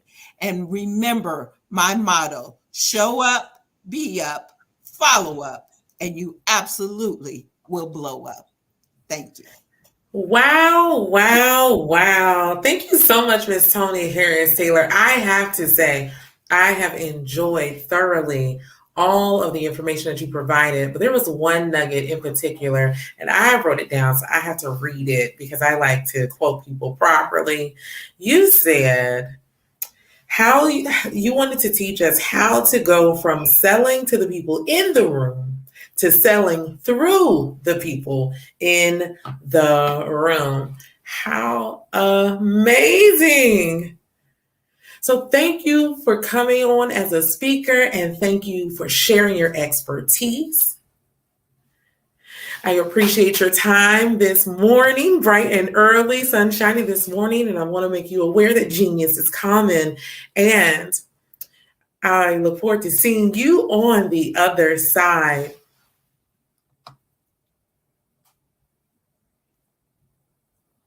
So I want to take time to let you know that the Black Business Expo's mission is to raise funds for high school seniors going to college or K through 12 entrepreneurs. This expo is a fundraiser for students, and you may go to www.blackbusinessexpousa.com to donate to the scholarship fund or use the Cash App that's on the screen below. It's the $BBXUSA. Our goal is to give laptops up to $5,000 to students, to 10 students, you guys. Students can register online at www.blackbusinessexpousa.com, and every dollar counts. So we want to remind you to donate to the scholarship fund. We also want to thank our Black Business Expo USA sponsors for March 2023. The sponsors are as follows: North Carolina 100, Moody Capital Partners, Suede Soul, Lotus Roche Coaching and Training, Carolina, Virginia Minority Supplier Development Council, Step Management, Barbara H. Smith, LLC, Margie McLean Foundation Incorporated, Genius is Common, Earth Essentials, Melon Shani Global, Executive Women's Success Institute, The Quality Coaching Company, Superwoman Business Services, Creative Force Studios, Lee Entertainment, Artistic App Design, and the Black Business Expo USA. Genius is coming, and I'll see you on the other side.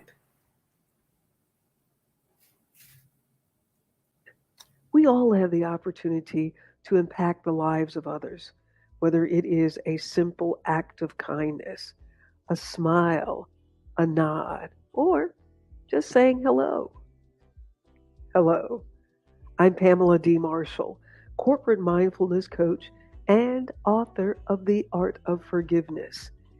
I enjoy every opportunity to interact with others, whether they're in my home, sitting at my table for a holiday feast, or simply stopping by to say hello.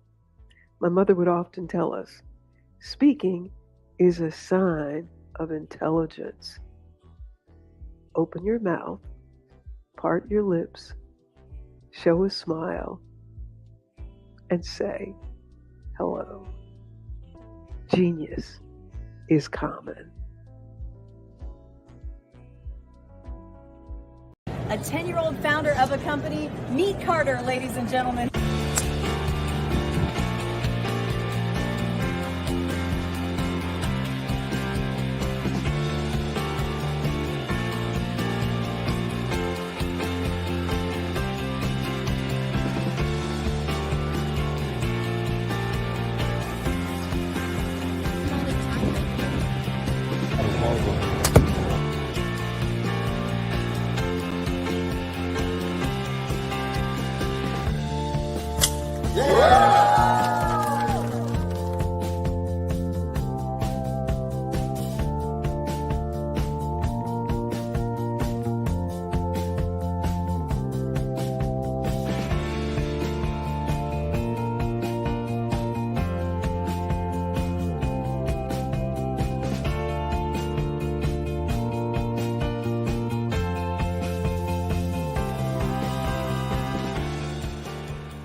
I am a child of the Most High God.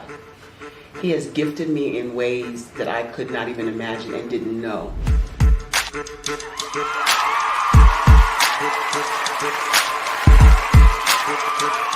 There was a time when I didn't know who I was.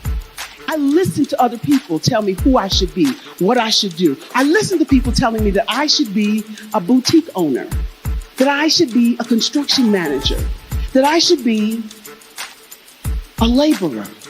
Have you ever felt like you should do something else, be something else, go somewhere else, be wherever you wanted to be, and you felt like you were in a box? Anybody in the room?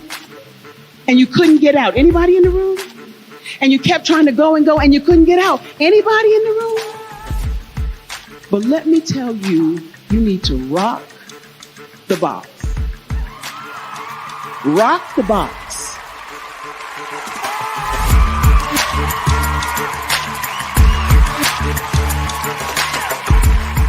I am engaging, inspiring, and empowering.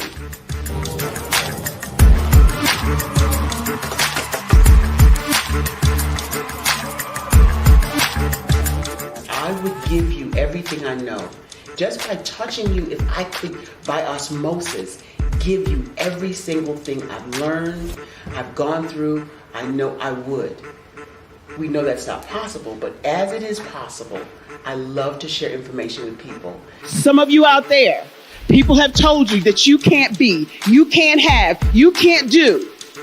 But I will tell you, like Kinston said, you can, you must, and you will.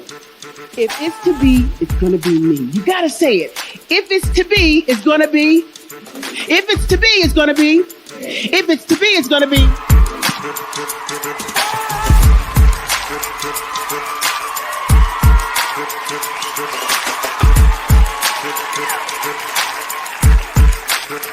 Barbara is because she believed what her mama said about her and not what other people told her. Every day you wake up, when you're in a situation, it's your choice whether it's an advantage or the disadvantage. She gained her confidence and her life, and now she is a testimony. If I can help you elevate yourself, then I feel like I'm elevating my own self as well. What you know and I know together can change the world.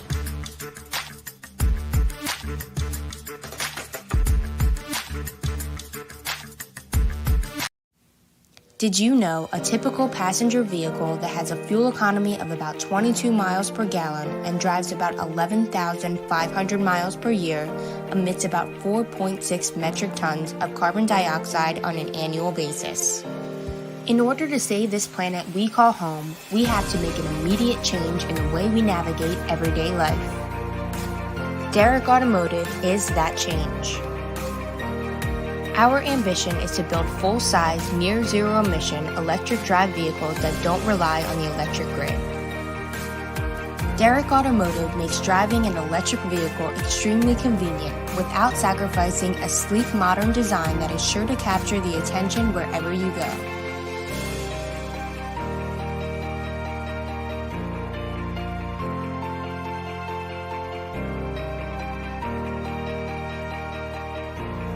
Make the choice to take part in a movement to help preserve our planet today. Choose Derrick Automotive. Visit us on the web today to learn more.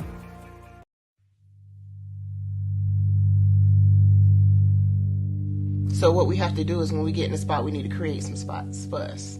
That's the main thing. We need to be able to be in a position where we're able to create those spots for us. For me, being an entrepreneur, I'm not just going to get a business and then leave you sitting high and dry. If you ask me some questions about entrepreneurship, I'm going to give you as much as I've received. I've seen people who made it, and then when you ask them, it's like, okay, now you have to pay me for the information, the same information I got for free. We probably in totally different cities. There's no way that we're going to bump heads or anything. We're not competing. Bring me up with you. And so I just think that whatever education that I have, then I need to be able to give that to my own as well. So create the spots. You can create the spots when you get there.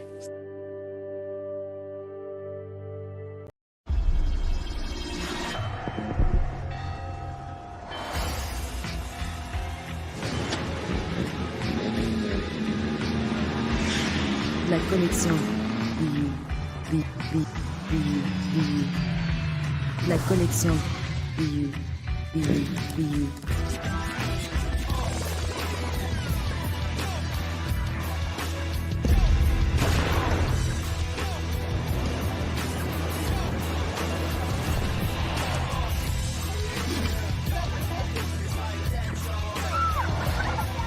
a world obsessed with the cult of celebrity.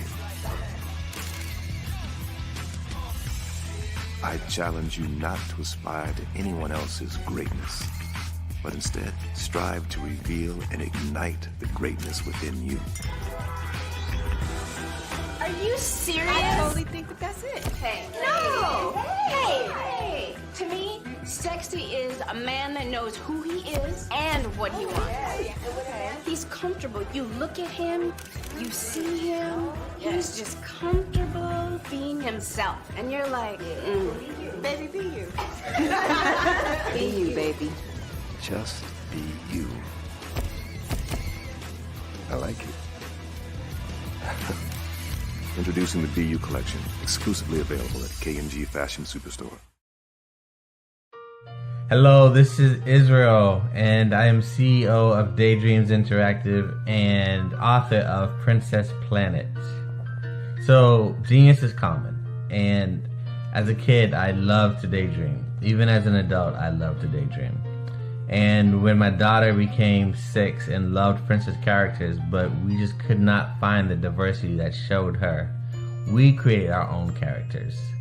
So, for instance, you have Princess Nulu right here. Princess Nulu is from Uganda, and her genius is that she loves to take care of animals. She can actually even listen and hear what they say. And then we have Princess Isabella right here. Princess Isabella, she's from Cuba, and her genius is biochemistry. One day she hopes to eliminate disease.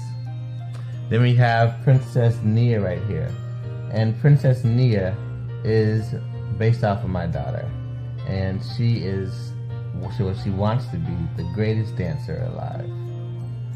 So that's her genius. So what's your genius? My genius is my imagination. Genius is common.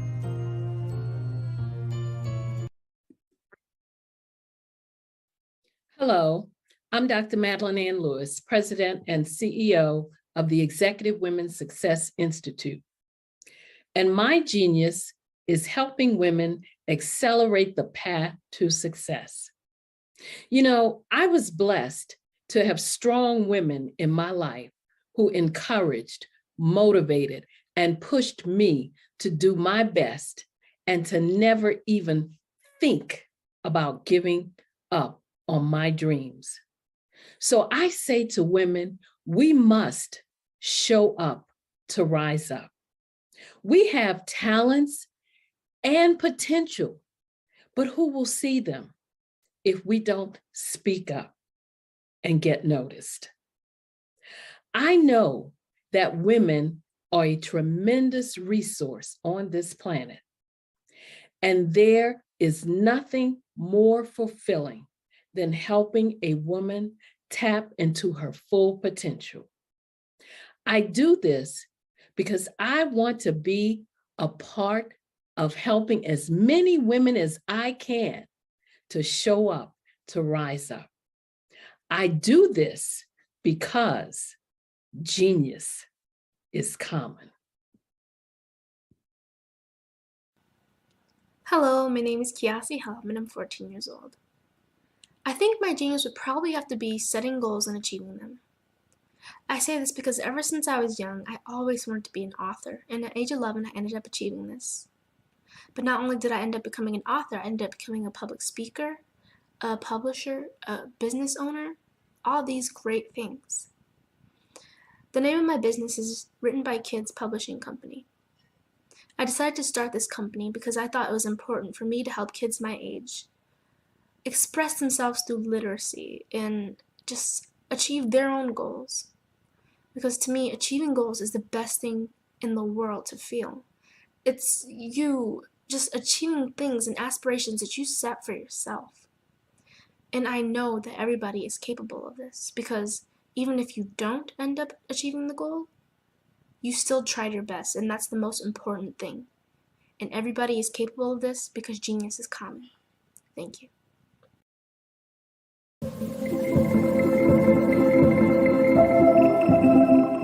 Design is human. It's about people. It's about life. We've designed everything around us since the beginning of time. The things that we see, the things that we hear, experience, and feel. And in this evolving digital frontier that we are calling the metaverse, there are opportunities to do things that we never thought were even possible. But with innovation comes responsibility, and there will be many challenges that we must face and overcome together. I've often wondered, how do we create balance between humanity, technology, and the environment in a world that is already constructed? It's as though we are designing against the grain. This is something that many of us are trying to figure out at this technological tipping point. I personally have spent countless hours of my life, especially in the last few years, really thinking about this, thinking about how to create amazing, innovative, and artistic, immersive experiences using technology, but while still doing our part in this world to protect our people and to protect the environment. And what I've realized is that collective thinking around design is holding us back. It's become mechanical, a series of conflicting checklists and linear conventions, components of production cycles. We don't always think about design as coming from within, as inherent to our species, the human. So today I will discuss 5 immersive design considerations for the metaverse outside of these technical checklists and processes. These are considerations that are a little more qualitative, sometimes a little harder to wrap our minds around and transfer that knowledge into meaningful action. These are the things that impact our decision making and the world we live in, whether we realize it or not. And when we make this connection more mainstream, I truly believe that we can evolve the world by pioneering what artistic but responsible, immersive design looks and feels like, and what the metaverse should evolve to become and to include. My name is Natasha Rapsat, and I am an experienced designer, strategist, multi-dimensional being, an explorer traveling to see the bones of the world and to learn for the future of humanity. I have medium brown skin and dark hair that is pulled back. I'm wearing a black shirt, red lipstick. Before we get into the considerations, let's discuss immersive design for common understanding. Feel free to leave comments or questions. I will do my best to answer. Thank you for joining me today.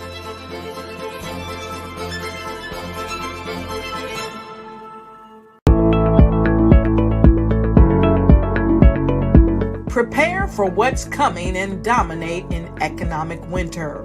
Stand strong and thrive by showcasing your great products and services globally through the Black Business Network and Black Business Olympics. The Black Business Network has showcased over 2,000 companies with over $7 billion in sales each year. Over 10 million attendees have viewed the rebroadcast each month. Through the Black Business Olympics, unique styles of business training and mentoring are turning students into business owners and entrepreneurial warriors who will dominate in any economy.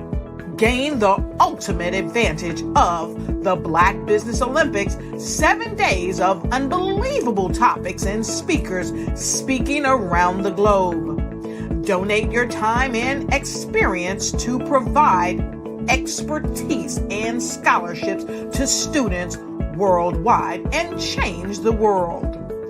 Now, more than ever, new insights, tools, strategies, and capabilities are needed. This is your chance for a major presentation to the world. Fill out the form and join the more than 2,000 speakers who have presented to over 200 countries. Join the Black Business Network streaming live into the metaverse, STEM City, Black Multiverse Enterprises, Hulu, Amazon, YouTube, iHeartRadio, Apple, Facebook, LinkedIn, Pod TV, IBM TV, Spotify, and Google Podcasts. Sign up today. Spaces are limited, and we will see you there.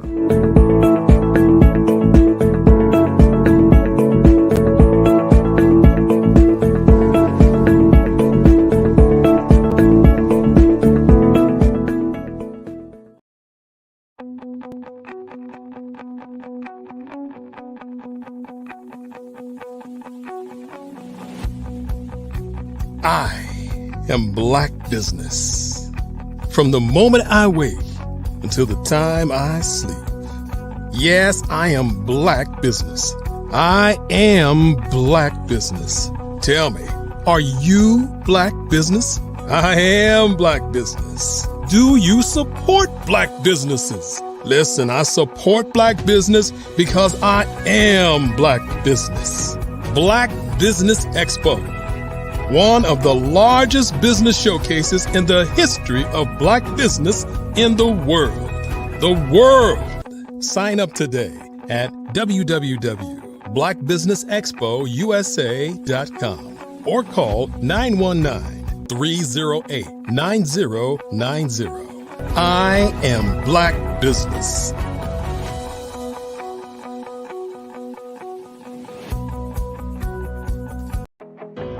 I am Black business. From the moment I wake until the time I sleep, I am Black business. I am Black business. Are you Black business? I am Black business. Do you support Black businesses? I support Black business because I am Black business. Black Business Expo, one of the largest business showcases in the history of Black business in the world.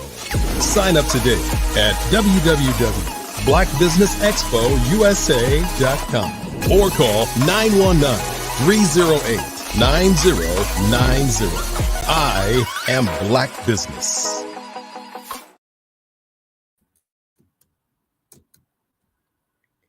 Good morning, business owners, entrepreneurs, thought leaders, and corporations. Welcome to the Black Business Network. My name is Nisi Green, and I'm your business moderator for this top of the morning portion of the Black Business Network. The Business Network is a 24-hour business network showcasing Black businesses, business owners, entrepreneurs, and thought leaders worldwide. We have speakers from North Carolina, London, Singapore, Africa, Japan, and cities all over the United States.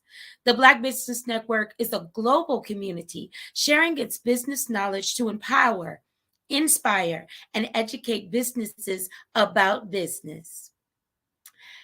Our keynote speaker for this portion will be Dr. Renata Brown. Renata Brown is an award-winning CEO of Dreamspire TV and Dreamspire Publications. Renata's zeal for the arts and motivational speaking comes from being an artist. She is the publisher of 3 online magazines, Dreamspire TV Magazine, an arts and entertainment magazine, and Inspire.com, which highlights entrepreneurs, Dreamspire books for authors and motivators. The publications have covered such events as the Stellar Awards, the Black Music Honors, and the NAACP Awards. Now, just for your information, I would love to just thank everyone for being a part of today.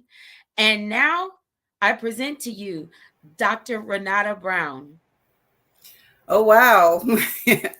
Not quite a doctor yet, but maybe you gotta claim it, profess it. Thank you. Glad to be here. So I am glad to be here. This has become a part of what I do, to come to you every month with hopefully some nuggets that you find helpful. So as you know, it is Women's History Month, and we're celebrating women, and we are celebrating in particular Black women. So I am very active on a platform called Clubhouse, and it's a business platform, it's a talk platform, it's a lot of things going on. But as a part of that platform, they have icons. And so that's when the Clubhouse leaders choose a particular people or a group to put as the icon for the whole app. So anytime that you log on, you'll see that picture. And the house that I'm in, Black Girls Talk, we are the icons for the whole Clubhouse app. It is such an honor to know that the three women that are represented on the icon, Shayla and Ebony and ZZ, represent the whole 1,000 Black women. And I'm bringing this up because we're talking about collaboration, and we know all the negative stereotypes that we hear, that Black women can't collaborate, Black women can't get along. But I'm here to tell you, I'm a part of an experience, I'm a part of a network where we are challenging those things. And it doesn't mean that everything is always rosy or without any challenges, but we are committed to change the narrative of Black women collaborating, Black women getting along. And when I say as a part of that space, I've seen miracles happen. I've seen healing happen. And sometimes we're just there to have a good laugh. So I'm telling you this at the top to let you know, Black women can collaborate, Black women can get along, and Black women can prosper in business. And one of the things that move us forward in all of those things is having a commitment and believing that this can happen. So I'm here to let you know it can happen, and it's happening in real time. So today I'm going to talk about 10 ways that Black women can collaborate. And usually I bring things, they're not earth-shattering or new revelations, but they may be new to you, or it may be something that you haven't thought about. So if you're viewing this live, go ahead and get your pencil and paper out. If you see this on any of the replays or rebroadcasts, definitely sit down and take some notes as we go through ways in which we can collaborate. So there are many ways that Black women can collaborate in business. And here are 10 potential strategies. So first, we're going to talk about a joint venture. So a joint venture is when Black women entrepreneurs can form joint ventures with other Black women-owned businesses, combine resources, skills, networks to achieve a common goal. So there's a saying that goes, collaboration over competition. And sometimes it's easier to get further if, like the African proverb says, as we go together. So joint ventures are a good way. So you could say, hey, I got eggs, you got bacon. Let's come together and put this together and really work on this as coming in as partners in a situation. And everyone that you work with is not on a partnership level, but when you're a joint venture, that means you're bringing something to the table, the other person is bringing something to the table, and you're working for a common goal. In what I do in being in the media and being in the public eye for about 10 years or more, and probably more on the more side, I get a chance to talk to a lot of people. I know a lot of people. And one thing that I have found in talking with people, they will say, Renata, no one else is doing this. And in my head and heart, I kind of laugh a little, because I can probably name, for every time somebody tells me that, I can name about 10 people that are doing that. But I see that as an opportunity. I'll say, hey, this person over here might be a good person for you to connect with. They may have that missing piece. And all the time, we do not have to start from scratch. So we can find somebody else and team up with that person. And if it all works, we can have a joint venture, because it's fine to have your own, but look for ways that you can join together for sure. One other way, and they're having some work done on the house, so please, if you hear some extra talking, just I hope you're not hearing it. The other thing is mentorship and coaching. Establishing Black woman business owners can mentor and coach up and coming Black entrepreneurs, helping them to develop their skills and gain confidence and ability. Mentorship, coaching. Right now, I have interns from the New York Education Center, and it was important for me in this intern experience not just to give them a whole lot of stuff that I don't want to do and have them get it done, but I really looked at this as a time to mentor them and to really show them and to expand their horizon. So when they do go out on their own, they have a foundation, and I really take that seriously.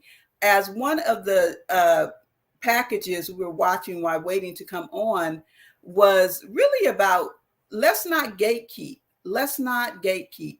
When I was in the corporate world, and I worked in corporate administration and worked with C-suite executives and supporting them, one of my jobs was to gatekeep. It was, if there's anything on this level that I could handle and not push it up the line, then it was my job to do that.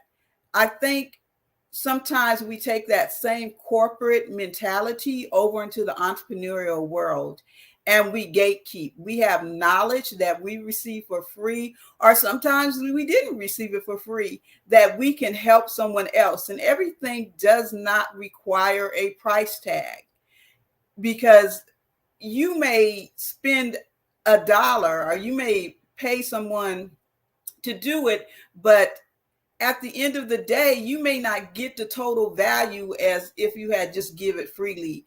It says, freely I have received, so freely I receive, so freely I give. And I'm not talking about everybody should just be able to pick your brain for hours and hours and then take what you do and go on. No, that's not what I'm talking about, but it's a time to coach and there is a time to mentor. And as coaches, be responsible.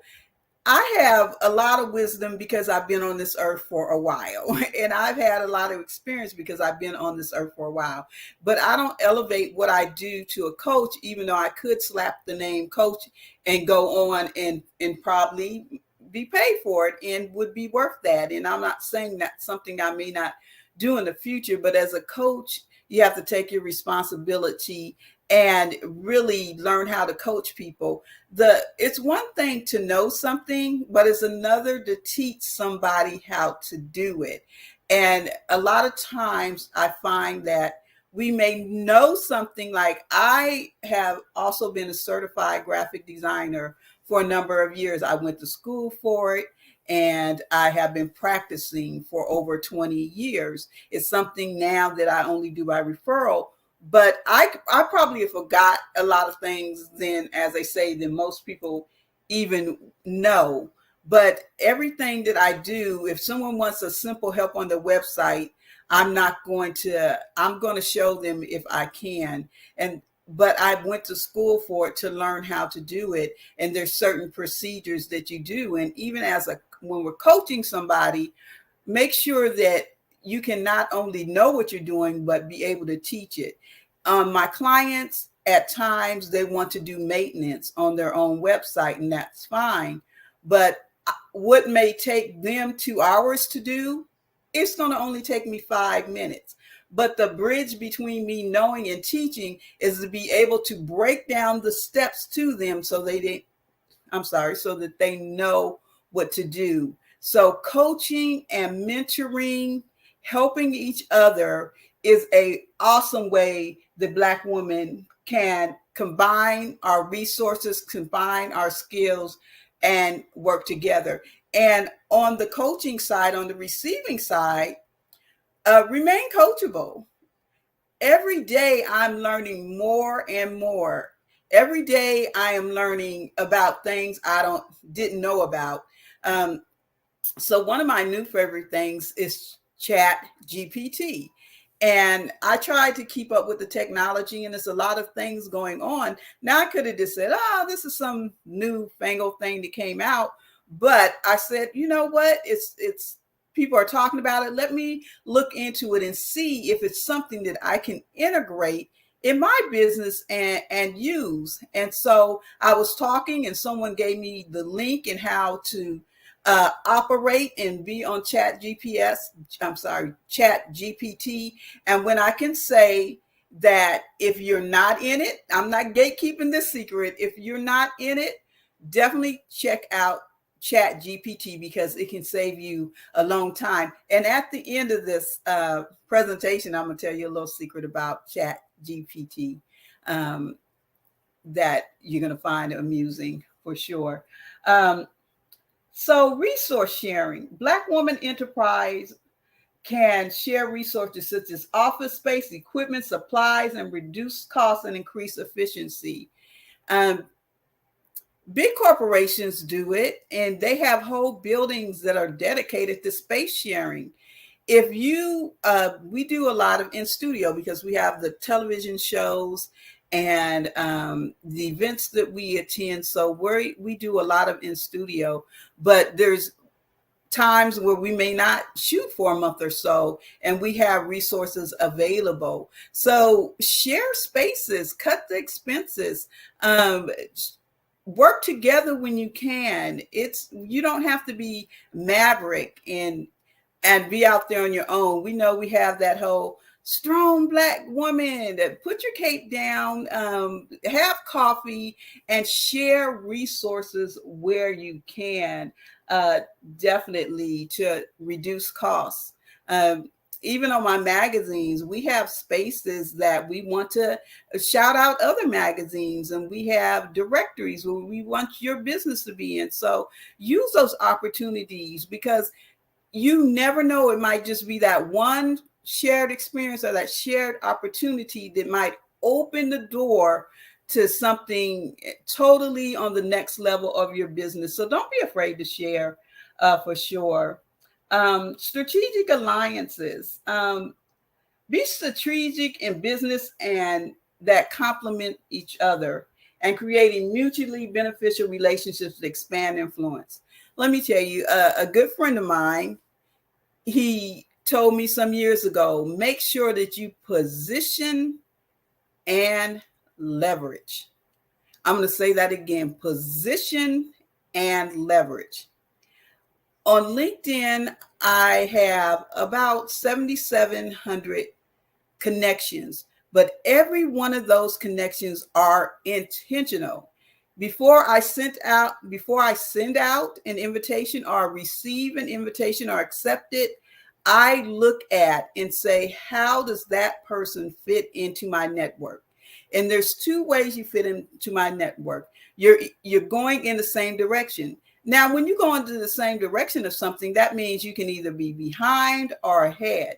So if I see somebody going in the same direction and they may be behind, I say, okay, they're a good potential person to be in my network. If I see someone in my potential network that are ahead, definitely I want to get with them because they can help me to where I want to go. When we first started doing the things in the celebrity space, it was kind of almost by accident, but then it began to be absolutely on purpose.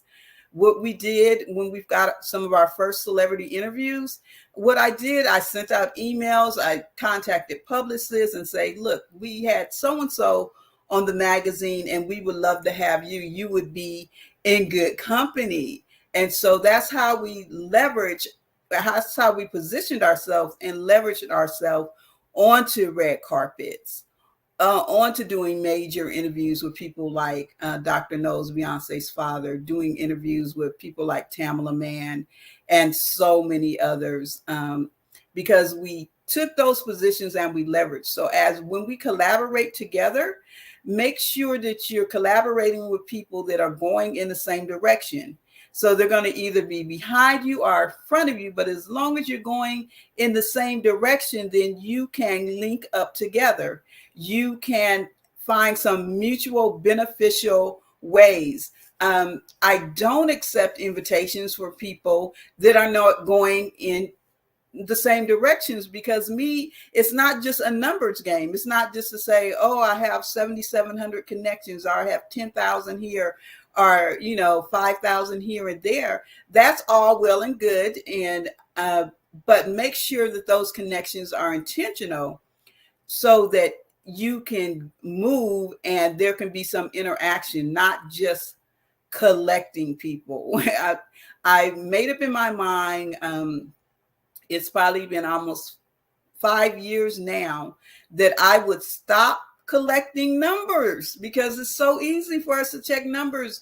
I worked as a data analyst, so I am a numbers person. I love numbers. I love data. I'm checking, I'm doing all the things. But what I also come to understand is not numbers alone, but it's intentional connection and connecting with people that are going in your same direction, so that you can build together and not just say, I have this many numbers, but you're not talking, you're not connecting. So I've been very intentional, not just collecting people, but connecting with people is the important thing.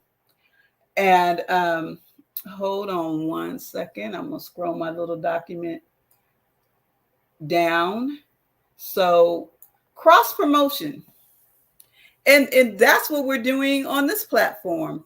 We're saying we're going to lift up the Black Business Network and all the amazing work that they do with getting businesses out there and what they do for the youth. But yet we're going to talk about what we do as well. So cross promotion is a great idea. It really leverages what each other customers base and reach a new audience. I have a friend of mine, she used to be my business partner, and we're still very close. And I'm sure you heard this term before. Use other people's audience. So get out there, cross promote.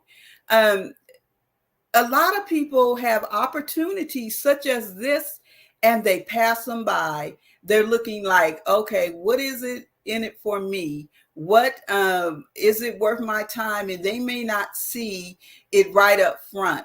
But let me tell you, when you can get in front of other people's audience to share who you are and to share what you do, you never know when that might come. I've literally had people reach out to me and say, hey, I saw you here, or I saw you there, and you may not even know that they're looking at you. One of the award shows that we cover, and in the media, every time you have an event, you have to reapply again. Can you imagine, like, you already got the job, you've already did the job, but when it comes around again, you have to reapply again?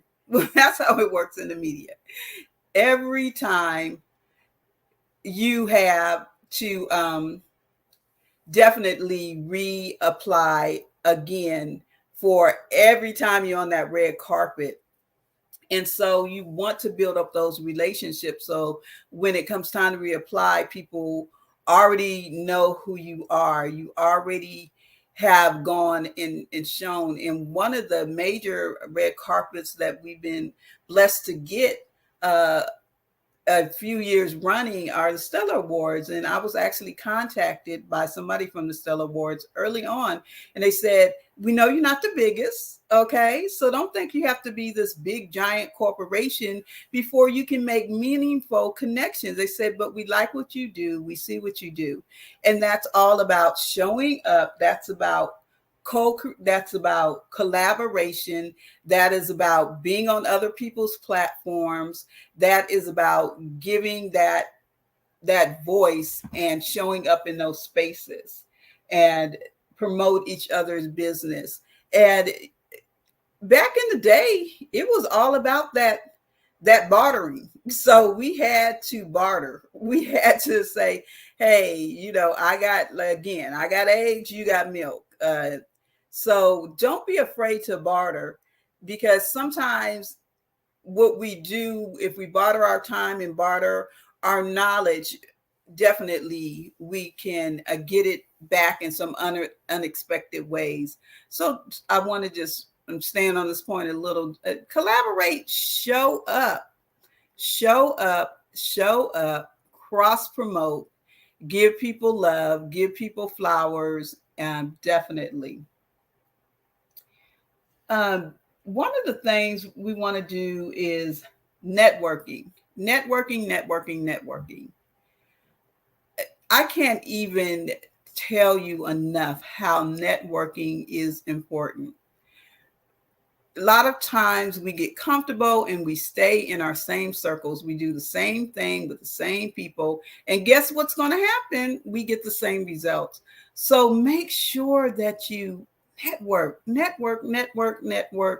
and continue to network. And when I was, back in the day when I was younger, we didn't have a choice. You had to show up in person. But now we have so many tools that we can show up.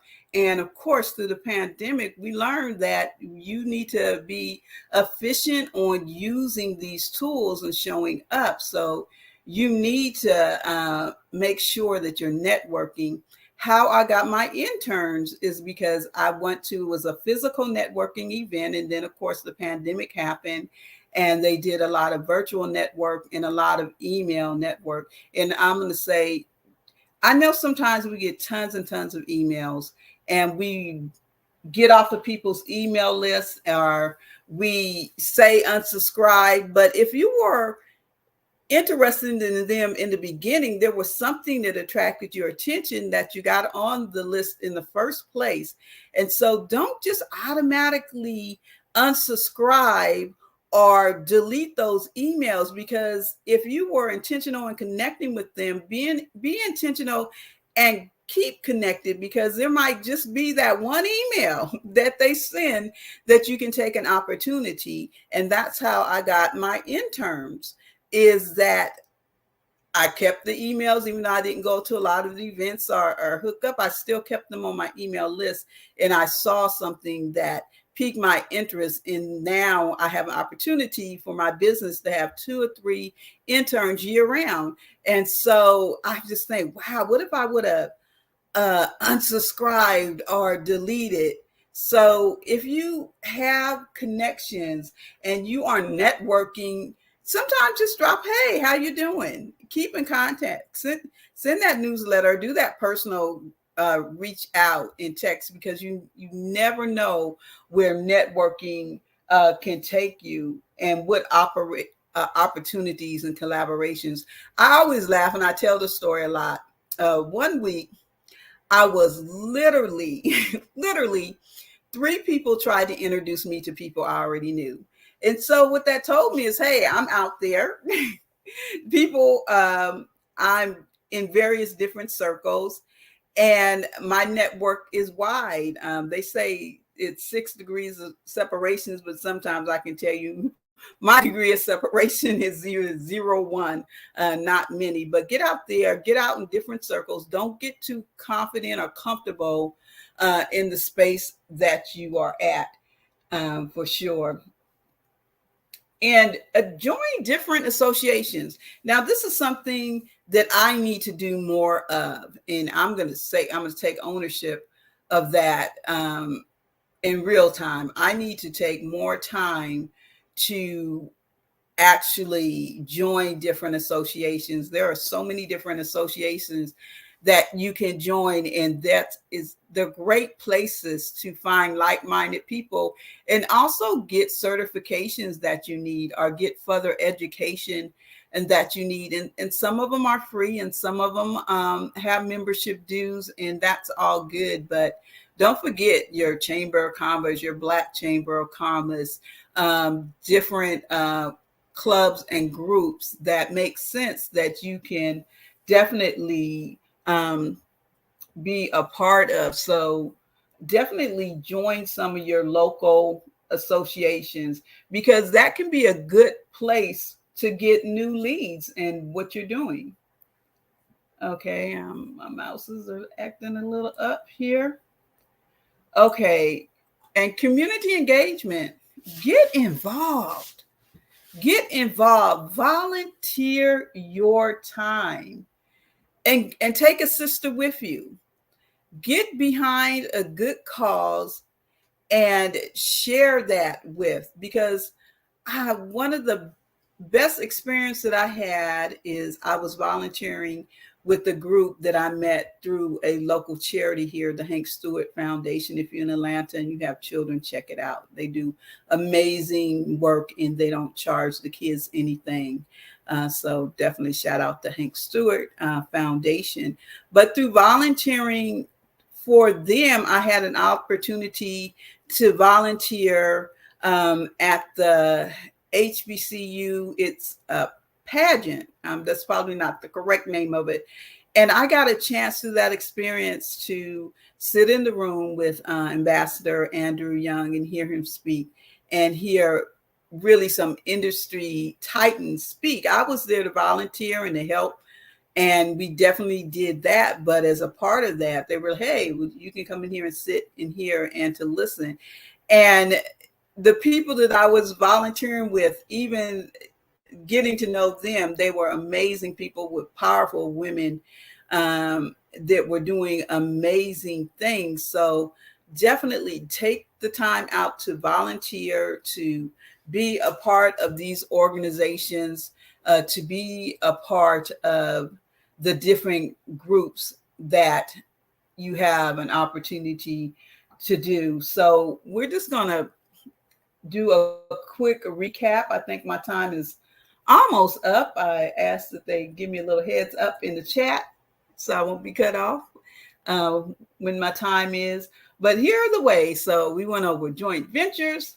So definitely see if you can put your 2 eggs and bacon together. Mentorship. Again, be a mentor to someone or be a coach. Resource sharing. What can you do in your business to bring those business together? And strategic alliance. Be strategic about the people that are in your circle. Cross promotion, definitely. Collaboration in marketing, co-creation. You can develop something together. I've seen people work together and they had one piece and the other person had the other piece, and they worked together and they had a whole thing. So make sure co-creating, networking, network, and definitely get through the industry associations and engagements for sure. And so I'm not sure. I think my time is just about up. I see Nessie coming back in. I try to get this timing right. I think I got it this time. I'm like, yay. Let me tell you, Renata, I want to give you a heartfelt compliment. I would love to collaborate with you because you are kind. It's not always that people can provide correction in a jovial way and then be able to move right along with what they are doing. And that is something that I mentor young ladies and peers on all the time. Correct with kindness, and you'll be able to move into collaboration a lot easier. So thank you. And when you become a doctor, call me because it was said in the metaverse today. Awesome. Thank you. And it's nice meeting you for sure. Yes, those were gems and nuggets. And I really do appreciate you being with us today. Let me tell you my little secret. So ChatGPT gave me the outline for this presentation in about 3 minutes. So check it out. I have to. guarantee I it will have save to. you a lot of time. Just build upon it.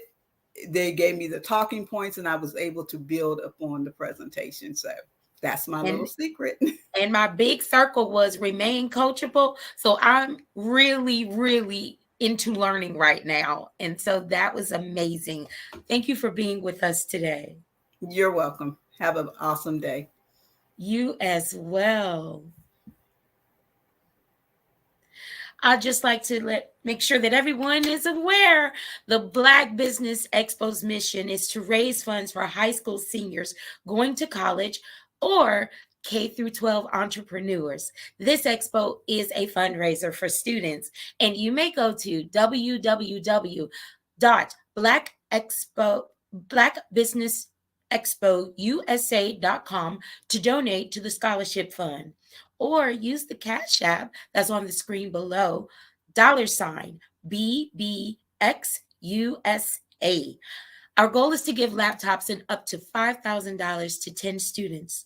Students can register online at www.blackbusinessexpousa.com. Every dollar counts. So we want to remind you to donate to the scholarship fund. And now we want to thank our Black Business Expo USA sponsors for the month of February 2023.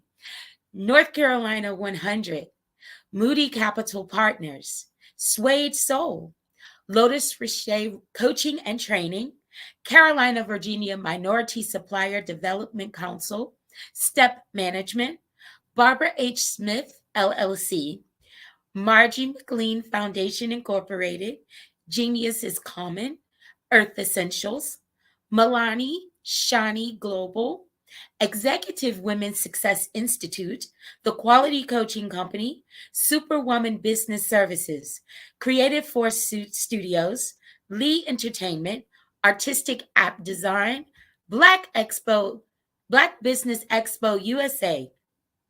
Genius is Common, and I'll see you on the other side. Producers, directors, I met designers, and then everybody said, oh, this is my 6th year, and oh, this is my 4th year. Shout out to New York. We're in New York in like 7 hours. Oh my gosh, yes, we have a 6:58 flight, so. We gotta go home. We gotta go. We gotta go. Yeah. Let me tell you something, every single person that's come through the store has spoke so highly of you, and what a great event this is, yes. I'm representing DJ Darryl, who is a platinum producer. He did the hit track for Tupac Shakur, Keep Your Head Up, Snoop Dogg, Keisha Cole.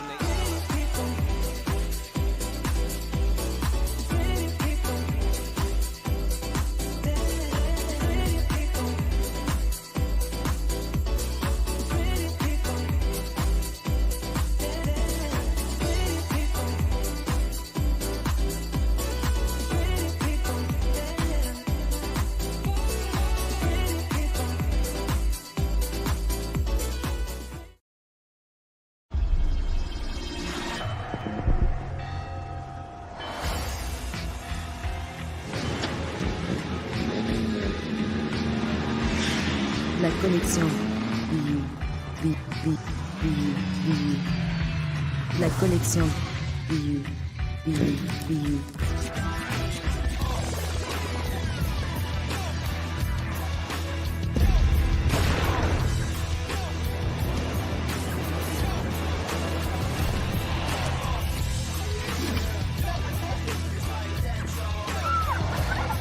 In a world obsessed with the cult of celebrity,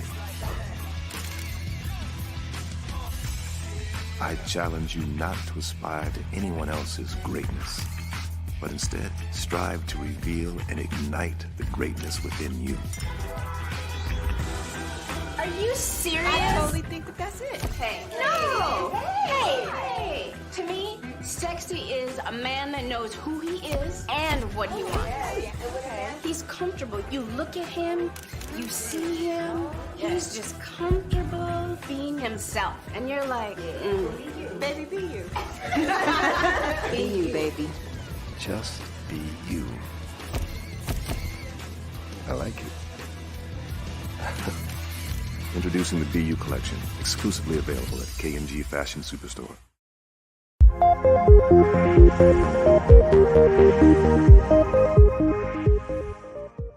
Hi, welcome to our virtual Derrick Automotive Experience Center here in beautiful Atlantic Station, located in Atlanta, Georgia. I'm Derek Bailey, the founder of Derrick Automotive Technologies. Come in. Let me grab you a drink and tell you a little bit about our company. By the way, did you know that we have cocktail hours every other Friday evening from 7 to 10? And again on Saturday afternoons from 11 to 5? It's a good way to come in and learn about the company. You should stop by and bring a friend. So, let me tell you a little about us. Derrick Automotive is a company with a simple mission, which is to make electric vehicles more convenient for consumers by changing the way electric vehicles are recharged. Plug-in charging is really the only thing slowing the mass adoption of electric vehicles. And the adoption of electric vehicles is going to be so important to our battle with climate change.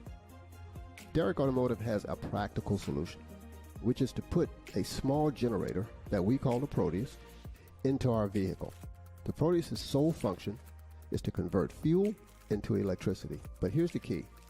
It converts that fuel with a smaller carbon footprint than if that kilowatt hour was created at a power plant. And here's something else you might not know. When you create a kilowatt hour at a power plant, by the time they transmit that power down the power lines, anywhere from 15 to 40% of it could be lost. So, to plug millions of electric cars into the power grid and then lose 15 to 40% of every kilowatt hour of power that's created, in our opinion, doesn't make a lot of sense. With the introduction of our Proteus, where we can create that same kilowatt hour at the car, eliminate all those transmission line losses, and all at a carbon footprint that's on par with the power plant anyhow. So we bring convenience without increasing the carbon footprint. We allow vehicles to travel further and with less hassle, and since it's actually comparable to charging from the electric grid, why should consumers be inconvenienced? And we believe that once consumers are no longer inconvenienced, electric vehicles are going to take their place in the automotive sector.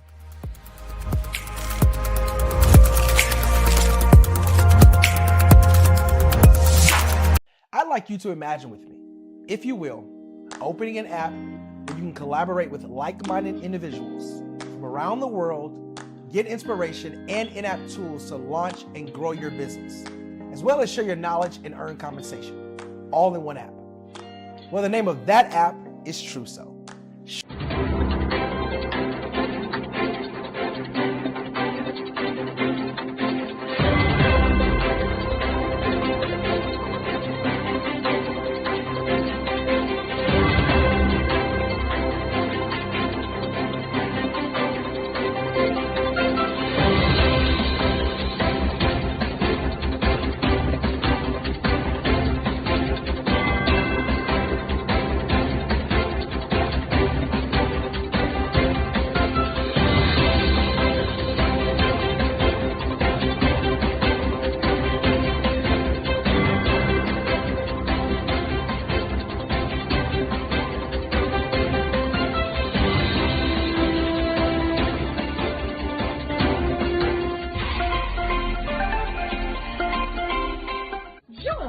Dr. Eric Kelly III and a host of phenomenal speakers from all around the globe for this 7-day virtual event that you don't want to miss.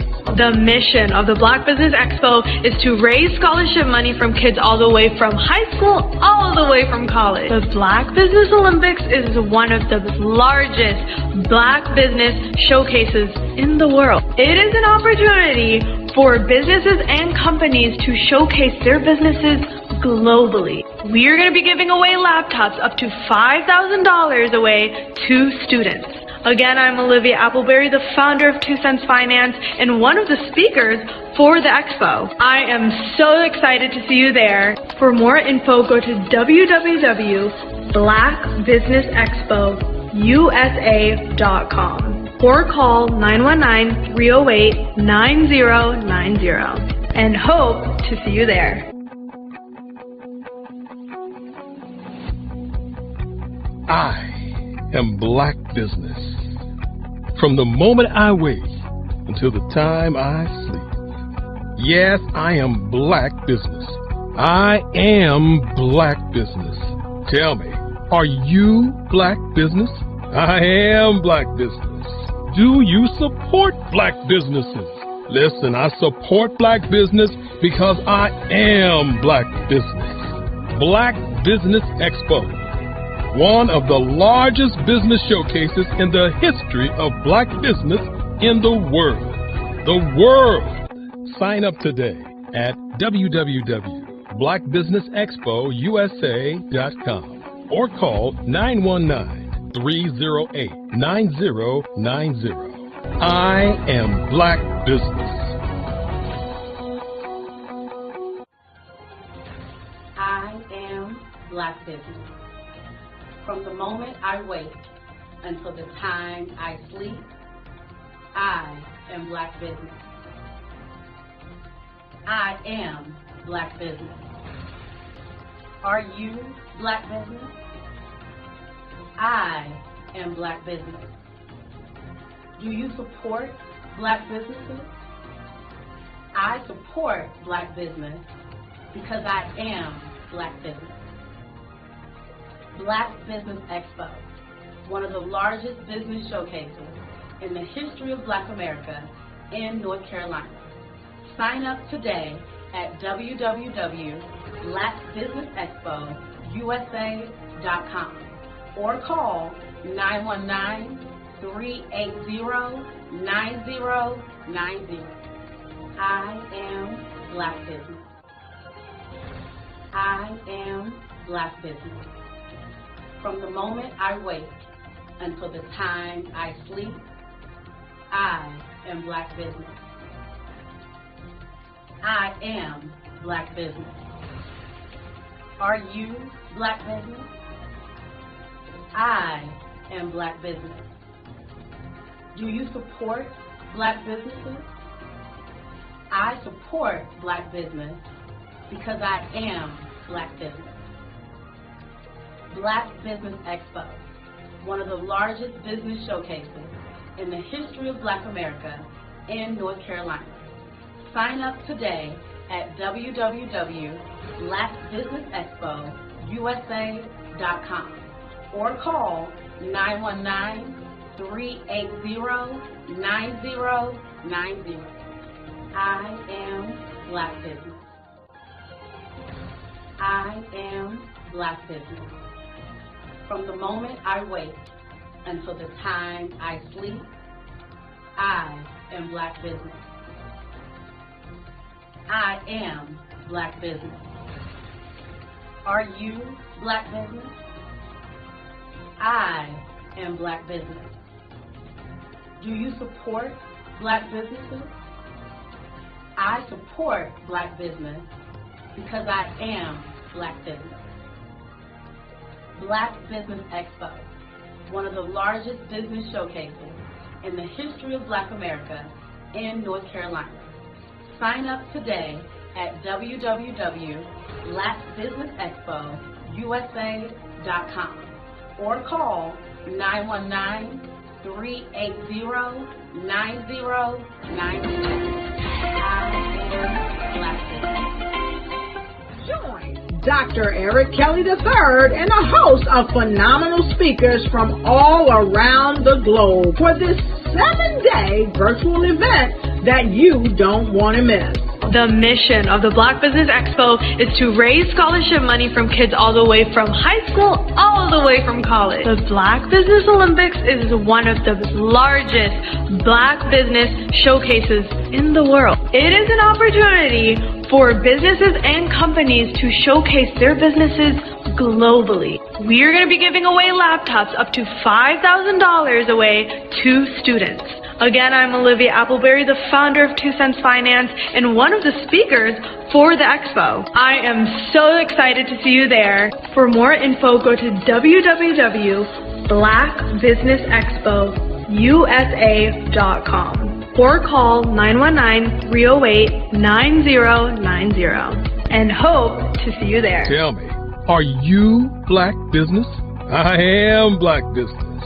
Do you support black businesses? Listen, I support black business because I am black business. Black Business Expo, one of the largest business showcases in the history of black business in the world.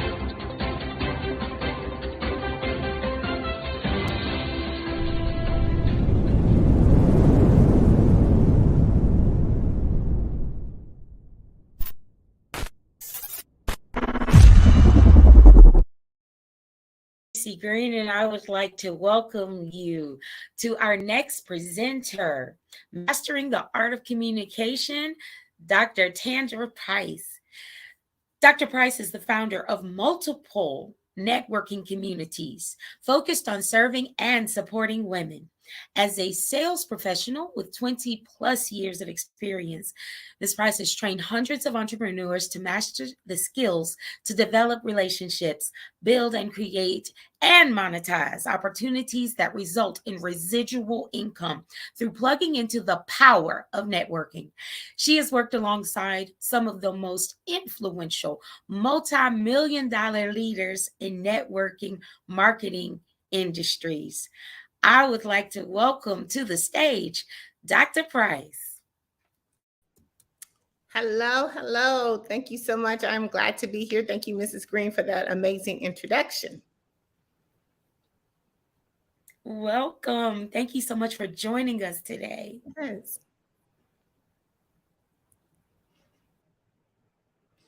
Hello, everyone. I am so excited to be here. Thank you again for that amazing introduction. Again, to be here, I just kind of want to give you just a little bit more information about who I am and what I do. Again, my name is Dr. Tandra Price. I am an international speaker. I'm a two-time best-selling author, and I am the proud editor, chief and publisher of Tapped In magazine, which is a recognized global publication that we cater to women, men, speakers, and authors. This is an opportunity for our magazine to actually help entrepreneurs spread their message, expand their reach, broaden their audience. That will help them to generate some appointments as well. Today, I'm going to talk to you really about 5 things when it comes to networking and how to really start a conversation. When we think about mastering the art of conversation, we think, well, you know, it's just our typical conversation that we have, but it's really kind of most difficult for some people to have. Starting a conversation and communicating with people is not always as easy as people think. So I'm just going to share with you 5 steps with that. And we're going to start with really the conversation. How do you start a conversation?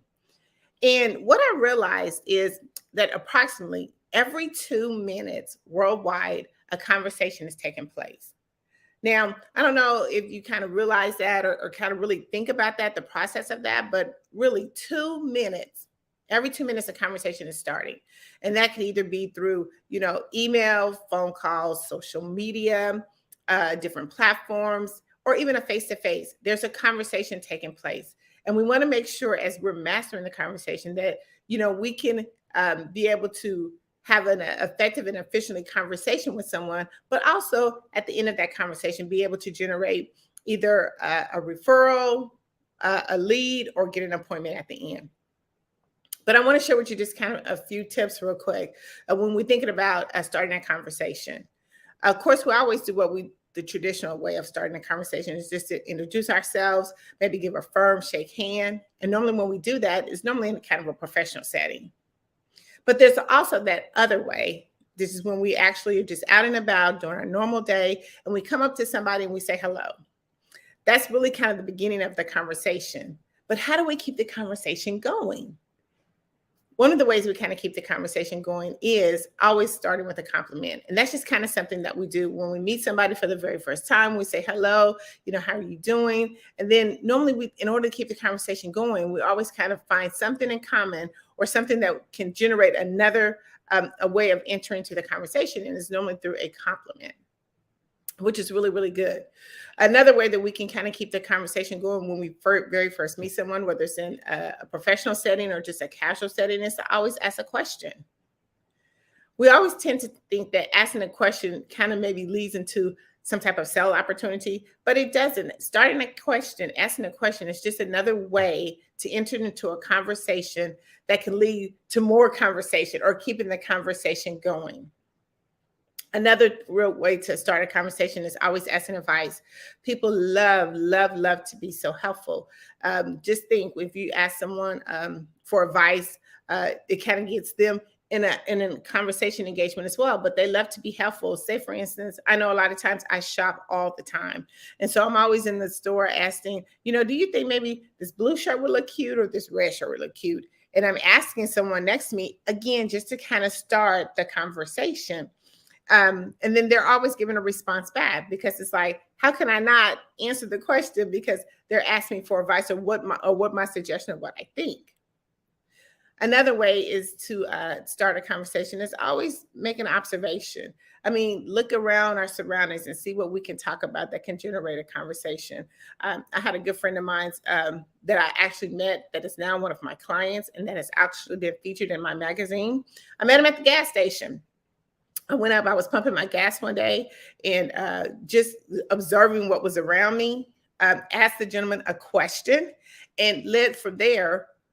Now is a current client of mine in my magazine, and we're doing some multiple things with them. But just by observing the surroundings of what we were doing at the gas station, simple, it's easy as that. But then also when we were doing that, I kind of brought some humor into it. As I was sitting there pumping my gas, looking at my surroundings, I kind of brought up a joke, and then it just kept the conversation going. Humor is always the best way. If you can't think of any way else to start a conversation, always start with a joke or something of humor, something that can make each other laugh. Because as you're laughing, then it kind of dribbles into another conversation. But the best one of all is always to share a personal story. Once you share a personal story with someone and you get them really engaged into your story, they're going to want to ask questions afterwards. So that's one of the perfect ways, I think, to really start a conversation. But when we think about starting a conversation, that's the beginning. That's the opening. I call it the open door. Like, back in the day when a lot of times when us as our people were salesmen, I don't know if you remember the encyclopedia days or not, but one of the things they had to do is they had to be so professional in their skill when they went up to knock on someone's door. They had to be able to have the perfect conversation opener and closer. They had to ask open-ended questions in order to keep the conversation going. Listen, I'm selling these encyclopedias, and if they were working on commission, which most of them were, they had to find a way to keep the conversation going. They had to find a way to start the conversation. I don't know about you, but I remember them people knocking on our door and saying, hey, you know what? We have this amazing encyclopedia that can help you and your children, future, would you be interested? But at the end, they had to have something that was so amazing, that was so captivating at the beginning of the conversation. So just some ways of thinking about how do we start the conversation? It's about mastering the communication. How do we do that? Remember, there's approximately every 2 minutes, there's a conversation taking place, and we want to make sure that we're one of them. And actually, if you think about it, over the span, when you wake up in the morning, when you get on your computer, when you walk out, whether you go to the gym, you're starting a conversation. The key is, how do we keep the conversation going? How do we keep it multiplying to where it can either lead into a referral, an appointment, or it can generate a lead? I always get asked the question, when should we start networking? When is the best time to start networking? Well, the best time to start networking is right now. Everyone thinks that networking has to be planned out strategically, but no, networking is really a long-term process. It's about building relationships. See, it takes time to develop that. Just think of the relationships that we have now, whether they're personal or professional. It took time to develop those relationships. We just didn't go to a networking event, or we was on a virtual event, and all of a sudden someone saw us and now they're ready to do business with us, or now they're ready to have a relationship with us. See, we had to marinate that relationship. We got to get to know each other. We got to get to know each other's likes and dislikes. When you're thinking about networking, we're thinking about knowing, like, and trust. Those are the three keys. It's been said over and over. We have to build the know, like, and trust factor. And in doing that, networking requires that long-term relationship. But see, once we get in there and we get it done really good, Networking can lead to so many opportunities. It's powerful. It can do some amazing things for you. It can increase your visibility and credibility. It can give you opportunities for collaboration, but it can bring a brand awareness to you, especially for your business. But the best how it can do, build some definitely some best business partnerships. But we got to keep thinking about networking as a continuous process. It keeps going and on and on and on. It never stops. You know why? Because there's going to be conversations that's going to happen continuously. You're always going to meet someone. Remember, like I said about the gas station, you're always going to meet someone, or you're going to be in a relaxed, personal atmosphere. You're going to be talking. You're going to be sharing ideas, comments, topics, playing games, whatever it may be. You're going to be having a conversation. And you have to think about when you're having a conversation, it is an opportunity to create business. It's an opportunity to get a new friend in your pocket, or it's an opportunity to build a network. A lot of people say, when should we stop networking? Or is there ever an end? No. Or how many times should we network? You should network. You should always implement networking into your daily routine. And make sure that you're just doing it regularly and consistently. See, when we think about networking, we have to think about, what do I want to get out of this? I mean, what's the next step? Like, really, what's the plan? A lot of times we don't think about networking as a plan, but you really have to think about, when I network, what is my true plan? What is my outcome? What do I want to happen? I could just give you a quick story. When me and a good friend of mine started our networking group, which was called Conversations Over Coffee, we would go to a coffee shop every day. We would pull out our handy dandy notebook. We would sit there and we would try to, come up with appointments. I love role playing. So we would always figure out, she had a client, she would talk about her objectives, what would happen, if she didn't close the sale, what could she have done better? But we would do this like every day. It was our routine. We planned it in our routine. We implemented in our routine. It was a daily thing that we did. We would always meet at this coffee shop. And one day, me and my good friend was sitting there at the coffee shop, and right behind me was two other ladies doing the same thing. Now, I don't know if they met every day, but they were doing the same thing.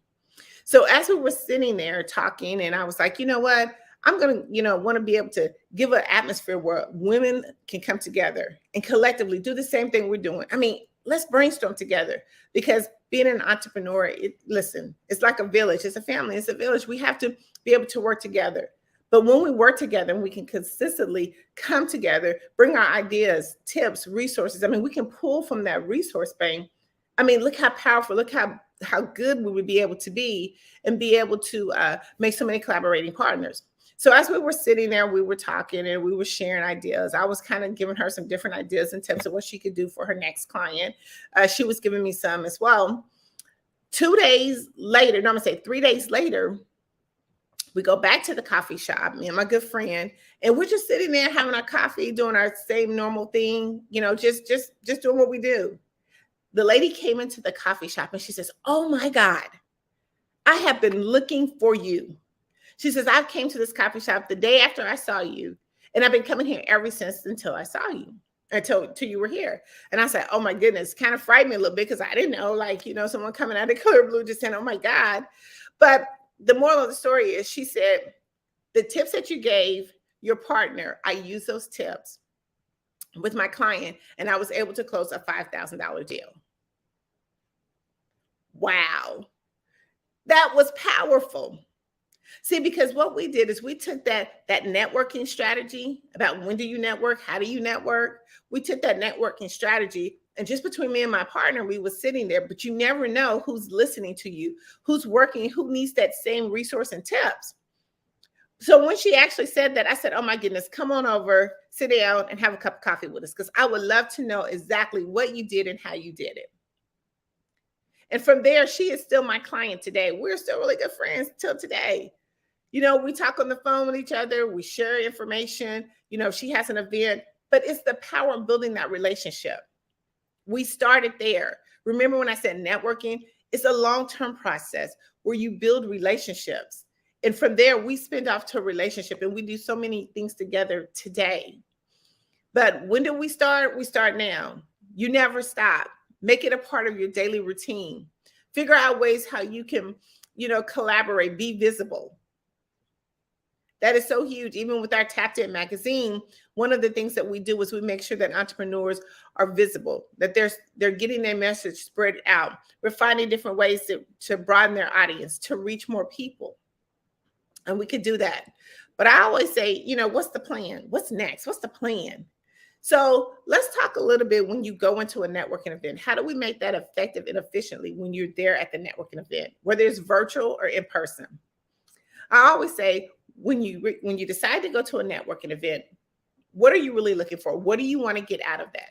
That's the plan. We start with the plan. What do you want to get out of that networking event? Do you just want to go just to go? Or is there a certain purpose that you're going? Get your little cheat sheet, write it down, and figure out, when I go to this networking event, I want to make sure that I'm maximizing my time. I want to be efficiently and effective at the networking event. But I got to have a plan when I go into it. I always say research the organization in the event. Look at the past events they've had, who's been there, the number of people that's been there. Do your due diligence and really research the event, because one thing we don't want to do is waste a lot of time networking in places that are not serving us, or that our clients are not there. Our ideal client is not there. We get invited to so many different events, which is really good. But at the same time, we want to make sure that we really have a strategic plan, and our goal, whatever your goal plan is for the day, you want to make sure that you're really maximizing your time. And a part of that is making sure that, again, you include networking, but you want to be at the right place at the right time, making sure you're able to engage with the right audience. So make sure that you research the event and the organization. Find out who's attending, how many people has been there, how often has this event occurred. The next thing you want to do is research the host and the co-host.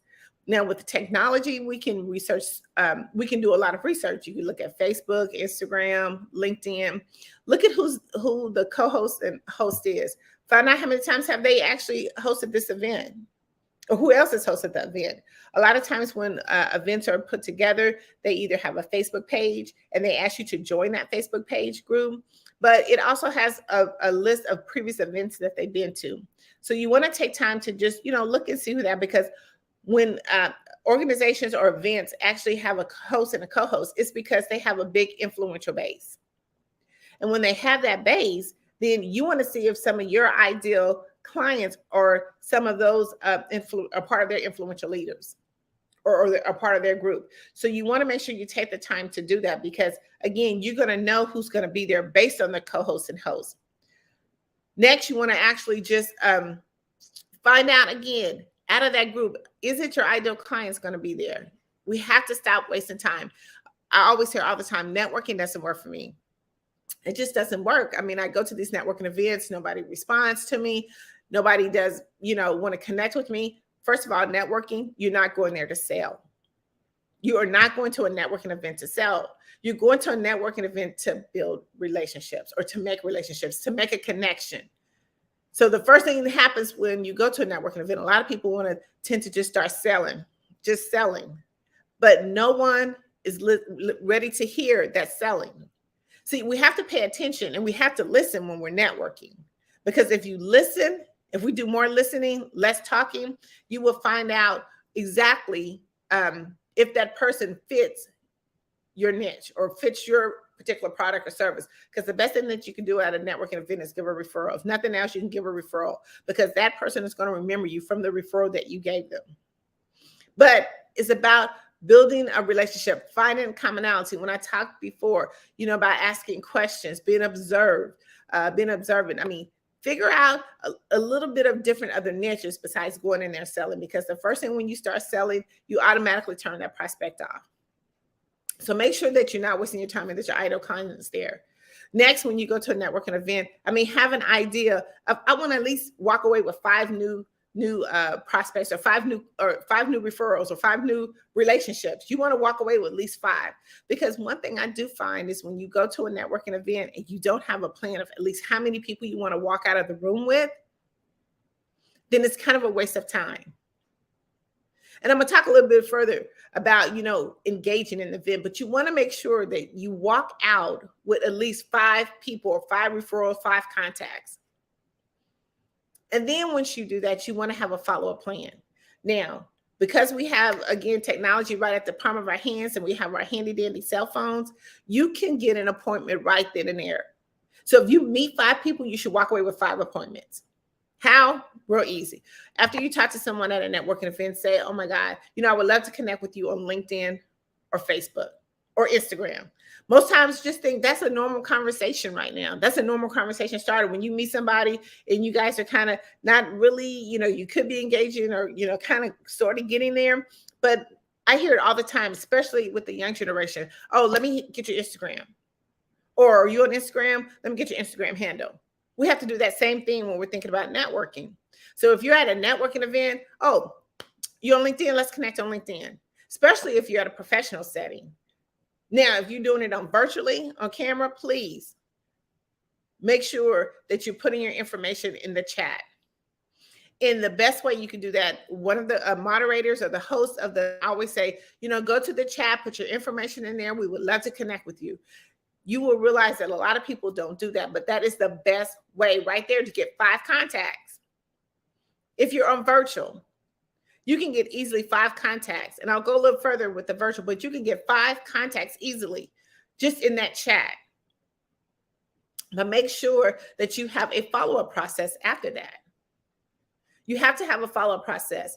Again, you went to the networking event, you've spent your amazing time there, you've met some amazing people. Now it's time to kind of close, kind of going for the close. Hey, you know what? This was a great networking event. Let's connect on LinkedIn. And when you connect on LinkedIn, remember I said networking is more listening than talking. So as you're talking to or listening to your prospect, kind of find something that you can remember from the conversation. And when you're making that appointment on LinkedIn or you meet them on LinkedIn, you say, hey, it was nice meeting you on LinkedIn. I noticed that you were a Raider fan. Can't wait for us to connect. Are you available one day next week to jump on a quick call? Or are you available one day next week to go out for a quick cup of coffee? Something similar to that you can put into that note. And then they'll be like, oh, okay, I remember.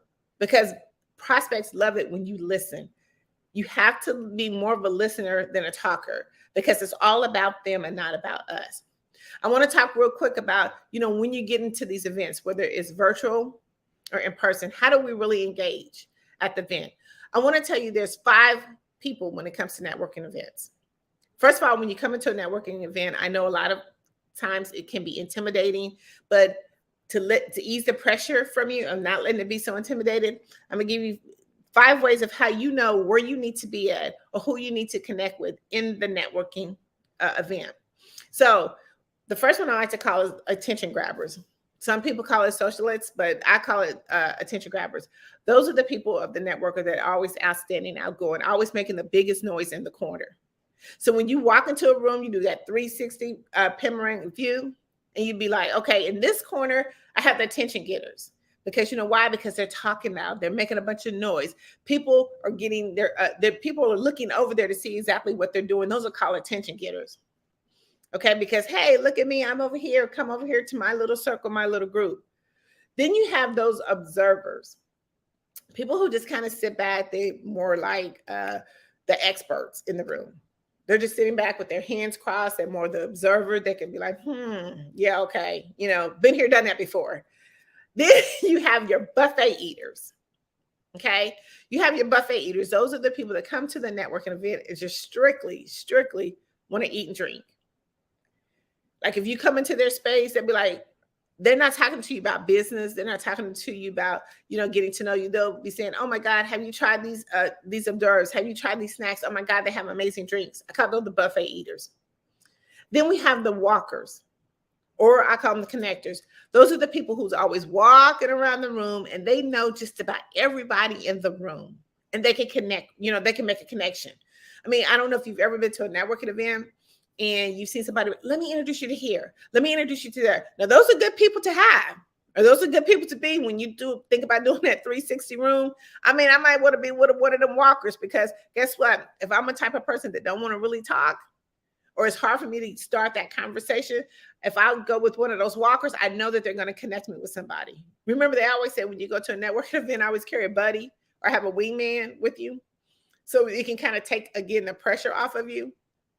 But the last person we have when you're talking about engaging into a networking event is the goal setters. They're there strictly for a purpose. They have a plan. They've strategized it out. They know exactly what they're doing, where they're going, and who they want to talk to. So you have to think, where do I want to be? If I'm going to a networking event and I want to engage in that networking event, I gave you 5 ways, five types of people at a networking event. You just got to decide which one of those groups you want to be in, because see, that would take the pressure off of you going into a networking event. You won't feel so tense. You won't feel like, oh my God, I hate being here. I got to be here because my boss told me to be here. Oh, I just started a new business and now I have to go and be at one of these events to network. But that will really take the pressure off of you. Figure out which one of them people you want to be with. Like I said, walkers and connectors, that's where I would want to be, because if you're a type of person that knows somebody, that already knows somebody, that knows somebody, it'll be so easy for you. But again, when you go in there, you just want to go in there friendly, introduce yourself, just, talk, but it's not about selling. Now, if we think about on the virtual end, let's go back. Because a lot of times, since COVID-19 came, we've been doing a lot of virtual Zooms, and a lot of us have not really transitioned back into like a live event. Some have, but a lot of us haven't. But even if you're doing it on virtual, please make sure that you have your camera on. Do not have your pretty face on that camera. Please, your pretty picture on there. Please make sure that you have your camera on, because people want to know who they're doing business with. And they don't want to know, they don't want to do business with someone who they cannot physically see. Again, how do you know that you're going to get these 5 contacts? You're going to go through the chat. You're going to look at that chat on the side and see exactly who those people are. They tell you all the time, save the chat. Don't forget to save the chat. So as you're saving the chat, you can be able to, again, go to their LinkedIn profile. Profile. Go to their Facebook and connect with them. Say, hey, by the way, I met you on such and such event. It was exciting. What did you get out of it? Would love to jump on a quick call with you. Something of commonality. See, that's the easy part about it. Even when you go to a networking event or it's virtually, you already have something in common that you could talk to someone about. Remember when I talked earlier about having different ways, asking questions, finding a compliment, getting advice, things of those natures. You already have something in common that you can talk to someone about because you've both been at the same event or you both going to the same event. Even better, when you go to a networking event, either this is virtually or in person, they have that Facebook group. So when they have that Facebook group, they'll say, hey, come join our group. So when you join that group, another way to break is what I call an icebreaker, is to go in there and introduce yourself. It has all the members who have joined the group. Go in there, introduce yourself. So whether you see them in person or you see them virtually, you already have started the conversation. You said, hey, I'm looking forward to seeing you at X, Y, and Z event. If you have some time, before, I would love to jump on a quick coffee and get to learn a little bit more about what you do. You said about what you do. You didn't say anything about selling, but go to that Facebook group. They always encourage you to join their group. But when you go to that group, remember, you're wanting to walk away with at least 5 contacts. You can do that before the event, you do that after the event, or during the event. But the good thing about it is, and here's the thing, the Facebook groups don't stay up very long. They normally go up and they come down. And while they're up, you want to make sure that you captivate all that information. Go ahead and tag them. Look at who they're connected with, because that could be your ideal client as well. A lot of times we don't utilize that aspect when we're thinking about networking events. We just go in, we'll like the Facebook page or we'll join the group, but we don't go back and resurface. And there's a lot of huge groups that are taking place that the very first thing is, once you register, especially if it's a free registration, you register, they'll say join the Facebook group or join the chat community, where you can now start talking, chatting, look at some of the comments that some of the other people are saying. But it's a way to start engaging in either the networking, personal or virtually. And another thing with virtually, you want to make sure that you are actually talking, speaking. Don't be the person on the virtual call that just sits there and says, does anyone have any questions? Or, do you have any comments? Or make sure that your voice is being heard in whatever fashion form that the question appears or comes up. Make sure that you click off, raise your hand, get engaged. They have the emoji things at the bottom. Give a heart, a like, or something. Let someone know that you're engaged, because that a part is of visibility. You're being visible to the audience that's watching you. And one of the things, again, in Tapped In Magazine, we help you to increase your visibility. And if you're doing it virtually, that's the perfect digital way to do it. You got to let people know that you're there. My favorite quote for Nikki Giovanni, you got to find a way to let people know that you're there. And being able to be visible is a way of making people know that you're there, that you're not behind the scenes, that you're not afraid to come out. So remember those particular techniques. And remember, when you're engaging, which one of these I want to be, which one of these 5 I want to connect with, what part of the group. Believe me, it will take the pressure down from you being at the networking event, but it will also, again, get you those 5 contacts. Remember, we want to go and research the host. We want to find out if our ideal client is there. We want to at least leave away with 5 contacts, and we want to have a follow-up process in hand. And we want to know which one of these 5 networkers I'm going to be able to connect with, or where do I find my place in that networking event, so to make it easier. Because networking doesn't have to take a long time. It just depends on what kind of effort you want to put into it. But I want to talk about, how do we connect LinkedIn real quick? I want to talk about, how do we connect LinkedIn? LinkedIn is a way of, again, opening the doors to actually the decision makers. That is where the conversation begins. I like to always compare both of those, because if you look at, we're doing all this networking and we're out here doing all the research and everything, but how do we really connect that to another major platform? LinkedIn has 810 million users on LinkedIn. 810 million users. Did I mention it was free? I'm sure everyone knows that LinkedIn is free. It's a free platform with 810 million users. Now, that's a platform that gives you unlimited access. I mean, it gives you unlimited access to their emails, their phone numbers. I mean, heck, their inbox. You can inbox them personally. You can tailor your message personally. But the thing I love about LinkedIn is that, because it's such a huge database, and they're what, in over 200 or so countries, that you can do business anywhere. But you can actually cater your conversation. I mean, you can actually get just a little bit more in-depth information about who you're talking to. And it starts with that profile. See, one of the things I encourage my clients is to make sure that they have a professional picture and a banner, professional picture and banner on their profile page, because that's the branding process. So this is how now we're going to connect all this conversation that we've been talking about, and then master it to our brand. But here's the thing about it is, I don't know if we talked about the gas station. Remember when I walked up there and I met this gentleman at the gas station? That's kind of where the conversation starts. When you go to LinkedIn, it's kind of the same thing. It's like opening up the door. Hello. But when they see your profile, you want them to be able to still continue the conversation down. As they look at your profile, you want them to be able to still be able to have a conversation with you, an engaging conversation. They're like, oh my God, look at this person. This is amazing. I cannot wait to connect with this person. But we have to make sure that when we're opening up that profile, that the communication is clear, concise, that they understand who we are, what we do, and how we can help them in their business or help them solve their problem. But it starts with having a professional headshot and a professional banner. I know that there are a lot of people think about, oh, I'm gonna just take this selfie. The world is beautiful and you can have this beautiful selfies, but if it's not a professional selfie, don't put it on your profile. Just don't do it. Also, we want to make sure that we have a current picture. A lot of times we have taken a professional picture maybe 4 or 5 years ago, and we still have that same picture on our profile page. No.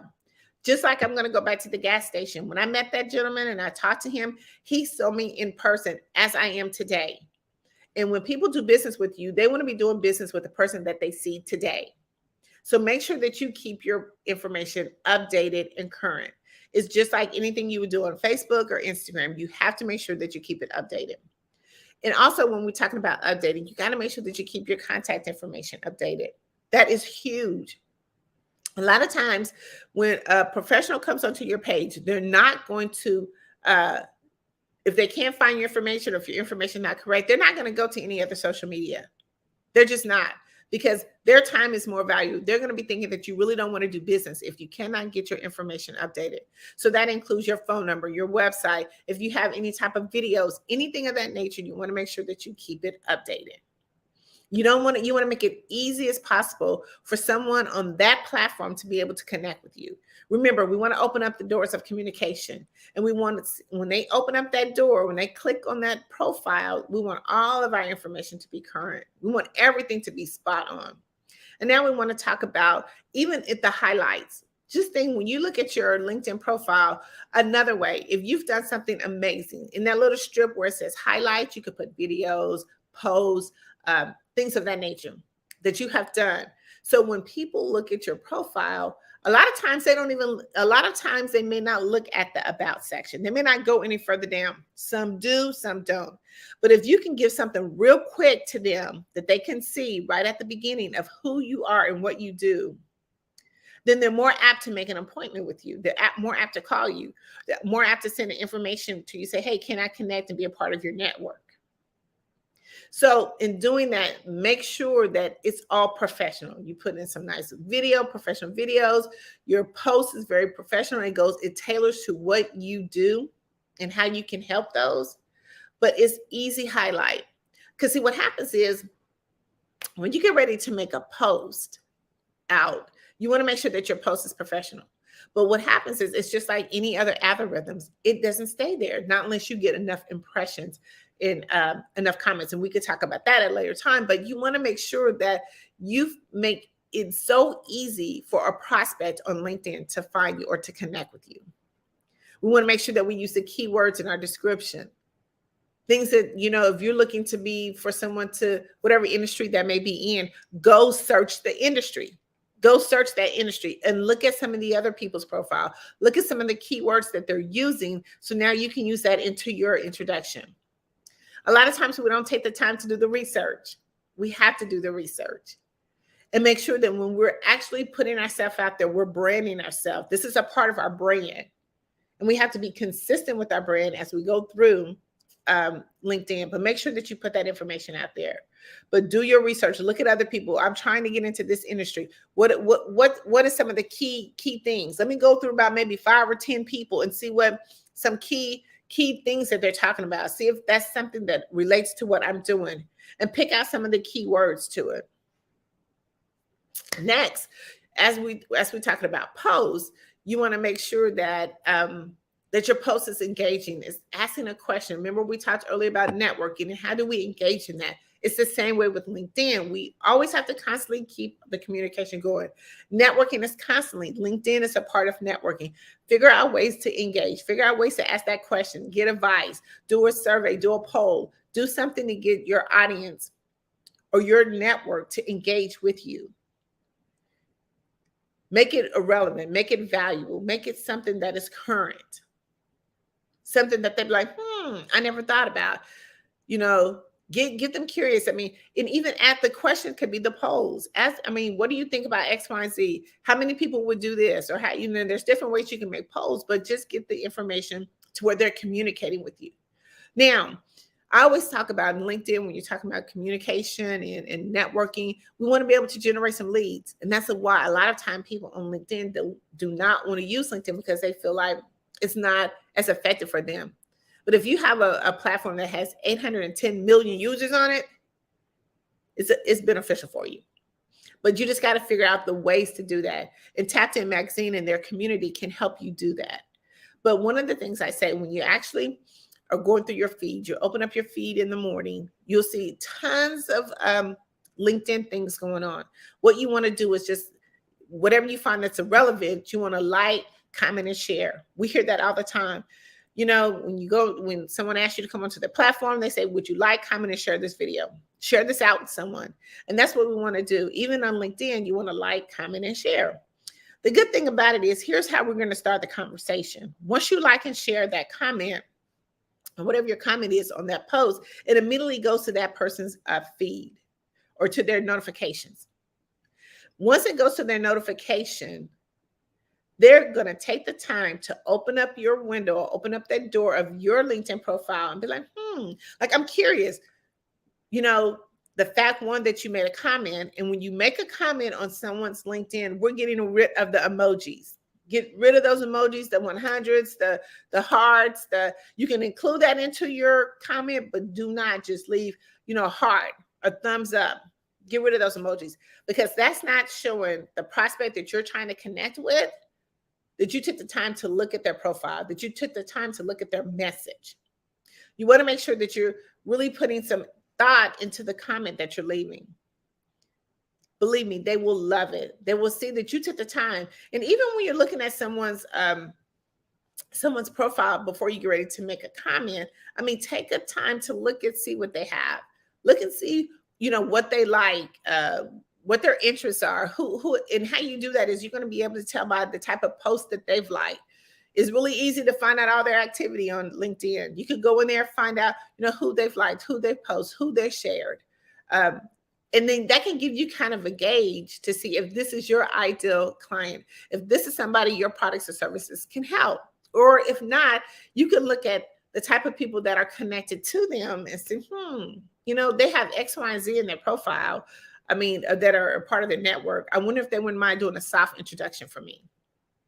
See, there's so many ways, so many things that you could do with LinkedIn that can generate thousands of leads for you, generate thousands of income for you. We just got to make sure that we're using it effectively and efficiently. But when we're talking about posting on someone else's post, make sure you do your research, do some thorough research, go through it, look at what they have to say, look at what they've been doing, see how you can be a part of what they're doing, and then make your comment. Once you make your comment, don't do a one sentence, try to do at least 2 or 3 sentences. Don't just do like, okay, this was really great. You know, I agree with you. You know, again, if you agree with them, tell them why you agree with them or how you feel like this can be a good whatever to the community or to other people who are a part of that. Just find different ways to start that conversation. It's all about the engagement. How do I engage with you? How do I keep the conversation going? They'll get it in their notification. And once they get it in their notification, they're going to look and be like, oh my God, they made a really thorough comment on my post. Let me go take a look at them. Look at their profile. They'll look at your profile. They'll see all the information in your profile. And if it resonates with them, they'll make a comment. But they'll also, if it doesn't resonate, they can maybe even give you a referral at that time.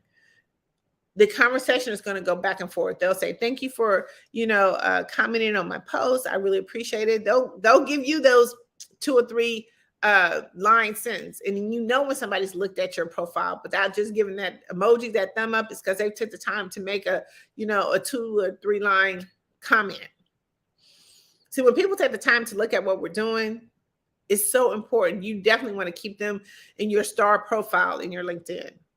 Because when people take the time, then that means that they're going to eventually share. If they don't share it now, they're going to eventually share your information. That means they like something, what you have done on your profile or the post that you're making. Also, we want to talk about when you do that, even if it's just a picture, give a description of the picture. Tell how the picture made you feel. You know, or what that picture's about. If it's a cause, talk about the cause and maybe how the cause has been able to help someone else in the community. And share. It does not hurt to share. A lot of times I hear, well, you know what? I don't want to be sharing other people's posts. Well, here's what I say to that. All this stuff is too juicy to keep to ourselves. Remember I said at the beginning, you know, as being entrepreneurs, we can't do this thing by ourselves. It's like a village. And that village is going to take all of us coming together, all of us collaborating together. So it's okay to share somebody else's post. It's okay. You just want to make sure that when you're sharing, it's the right post, that it is relevant to what you're doing, it's relevant to in your space. You know, you can relate to what's happening because of whatever that post may be, you can relate to it. You know, you may have had a client that's done it before or something of that nature. You want to be able to And if it is a client, it's even better because now you can talk about, you have a client that's experienced something similar to that. Because while we're doing all of this, we still have to be highlighting our clients. It's not about us, it's about the next person. I always say when we go to networking events, we're not networking for ourselves, we're not networking for the next person. But even if you have a client that can relate to some of that message, you don't have to say the client's name, but you can reference to, you've had a client that's went through this before. You had a client who's experienced this. Or here's a quote from a client of mine. This would be a perfect quote from a client, because we want to highlight our clients along the way of what we're doing. So just make sure that we take the time to really, to do our due diligence when it comes to LinkedIn, because there's so many opportunities. The platform is, you have unlimited access and you can do some amazing things with that. And LinkedIn keeps continuing to update and bring new things to its platform that can be able to help you expand and broaden your base, your network. You want to be able to get into your inbox. I know with my handy dandy phone, a lot of times I get, 9 people reviewed your profile today, or 15 people reviewed your profile. Believe me, those are leads, because I've opened up the door. People looked at my profile and now they can have a communication with me. They can have a conversation with me. See, if they wasn't looking or hadn't thought about, getting into a magazine or a publication to be able to expand their business, now they can see that they could do it. Because I not only have highlighted myself, but I highlight the people who are part of my publication. That's the cool thing about it. Because when you can show that you've done some amazing things for someone else, and when someone else opens your profile, then they can see what you've done, then it's automatically a magnet. It just becomes a magnet. And then they start to now want to connect with you on a whole nother different level than how it would be if you were to go to a networking event. Remember, networking, we're building relationships. We're trying to find, that know, like, and trust factor. We got to marinate it. We got to marinate that relationship before we can get to that point. We don't know a whole lot about that person, but we'll eventually get to, because we're going to sit there and we're going to build that relationship and we're going to marinate it. LinkedIn, you're going to find out just a little bit more about people. You're going to find out, where they work, how long they work, what they've been doing. Are they best-selling authors? Do they host conferences? Are they speakers? Is it a speaking platform? You're going to find out so much more about that person. And that's another perfect opportunity to interact with LinkedIn. Once you find the key to doing LinkedIn, it becomes so much easier. It just becomes so much easier for you to be able to navigate and to build leads and to build relationships, to get those impressions. When you make a post, you want to be able to know that people are looking at it. And you can go back and see who those people is that looked at your post. And if they didn't make a comment, if you have some time, go back and say, thank you for, stopping by to look at my post. I hope it was something that was so, engaging to you that maybe they could help you or maybe one of your clients. Boom, that's it. I'm not selling anything. Hey, just thank you for taking time to stop by and look at my post. A lot of times you can do LinkedIn 10, 15 minutes, just quickly go through there. If you have a strategic plan of how you can get through there, that could be a part of your 10 things before 10. I have this concept that at the beginning of the day, let's do 10 things. Dr. Price. Oh, that was wonderful. Oh, there was. You ought to see my nose. I was like, wait, what was that? Well, I didn't. Oh, well, you know what? I love networking. I believe the power of networking is amazing. I could talk about it all day long and I could break it down into so many different components, but I just know from my previous clients, once you kind of get into that swing, they'll be like, okay, I didn't think of to do it this way. It's really easy, but I think a lot of us make it a little bit more complicated.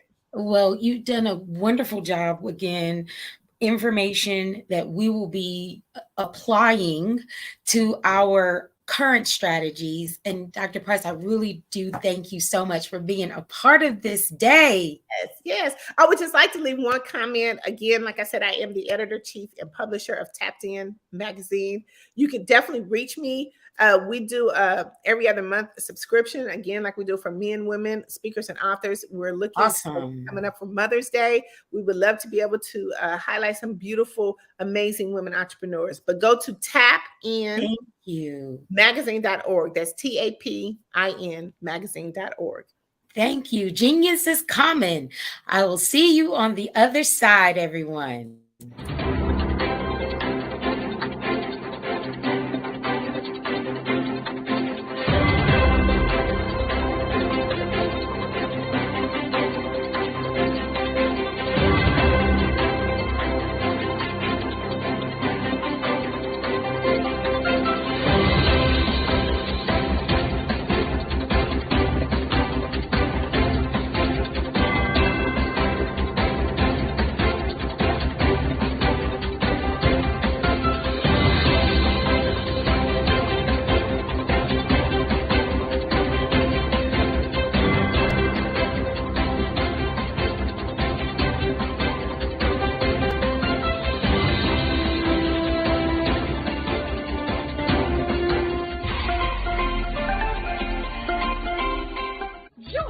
Dr. Eric Kelly III and a host of phenomenal speakers from all around the globe for this 7-day virtual event that you don't want to miss. The mission of the Black Business Expo is to raise scholarship money from kids all the way from high school all the way from college. The Black Business Olympics is one of the largest Black business showcases in the world. It is an opportunity for businesses and companies to showcase their businesses globally. We are going to be giving away laptops up to $5,000 away to students. Again, I'm Olivia Appleberry, the founder of 2 Cents Finance and one of the speakers for the expo. I am so excited to see you there. For more info, go to www.blackbusinessexpousa.com or call 919-308-9090 and hope to see you there.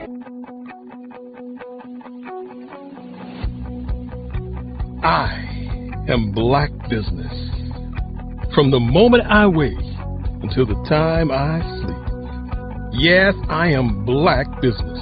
I am Black business. Tell me, are you Black business? I am Black business. Do you support Black businesses? Listen, I support Black business because I am Black business. Black Business Expo, one of the largest business showcases in the history of Black business in the world. The world! Sign up today at www.blackbusinessexpousa.com or call 919-308-9090. I am Black business.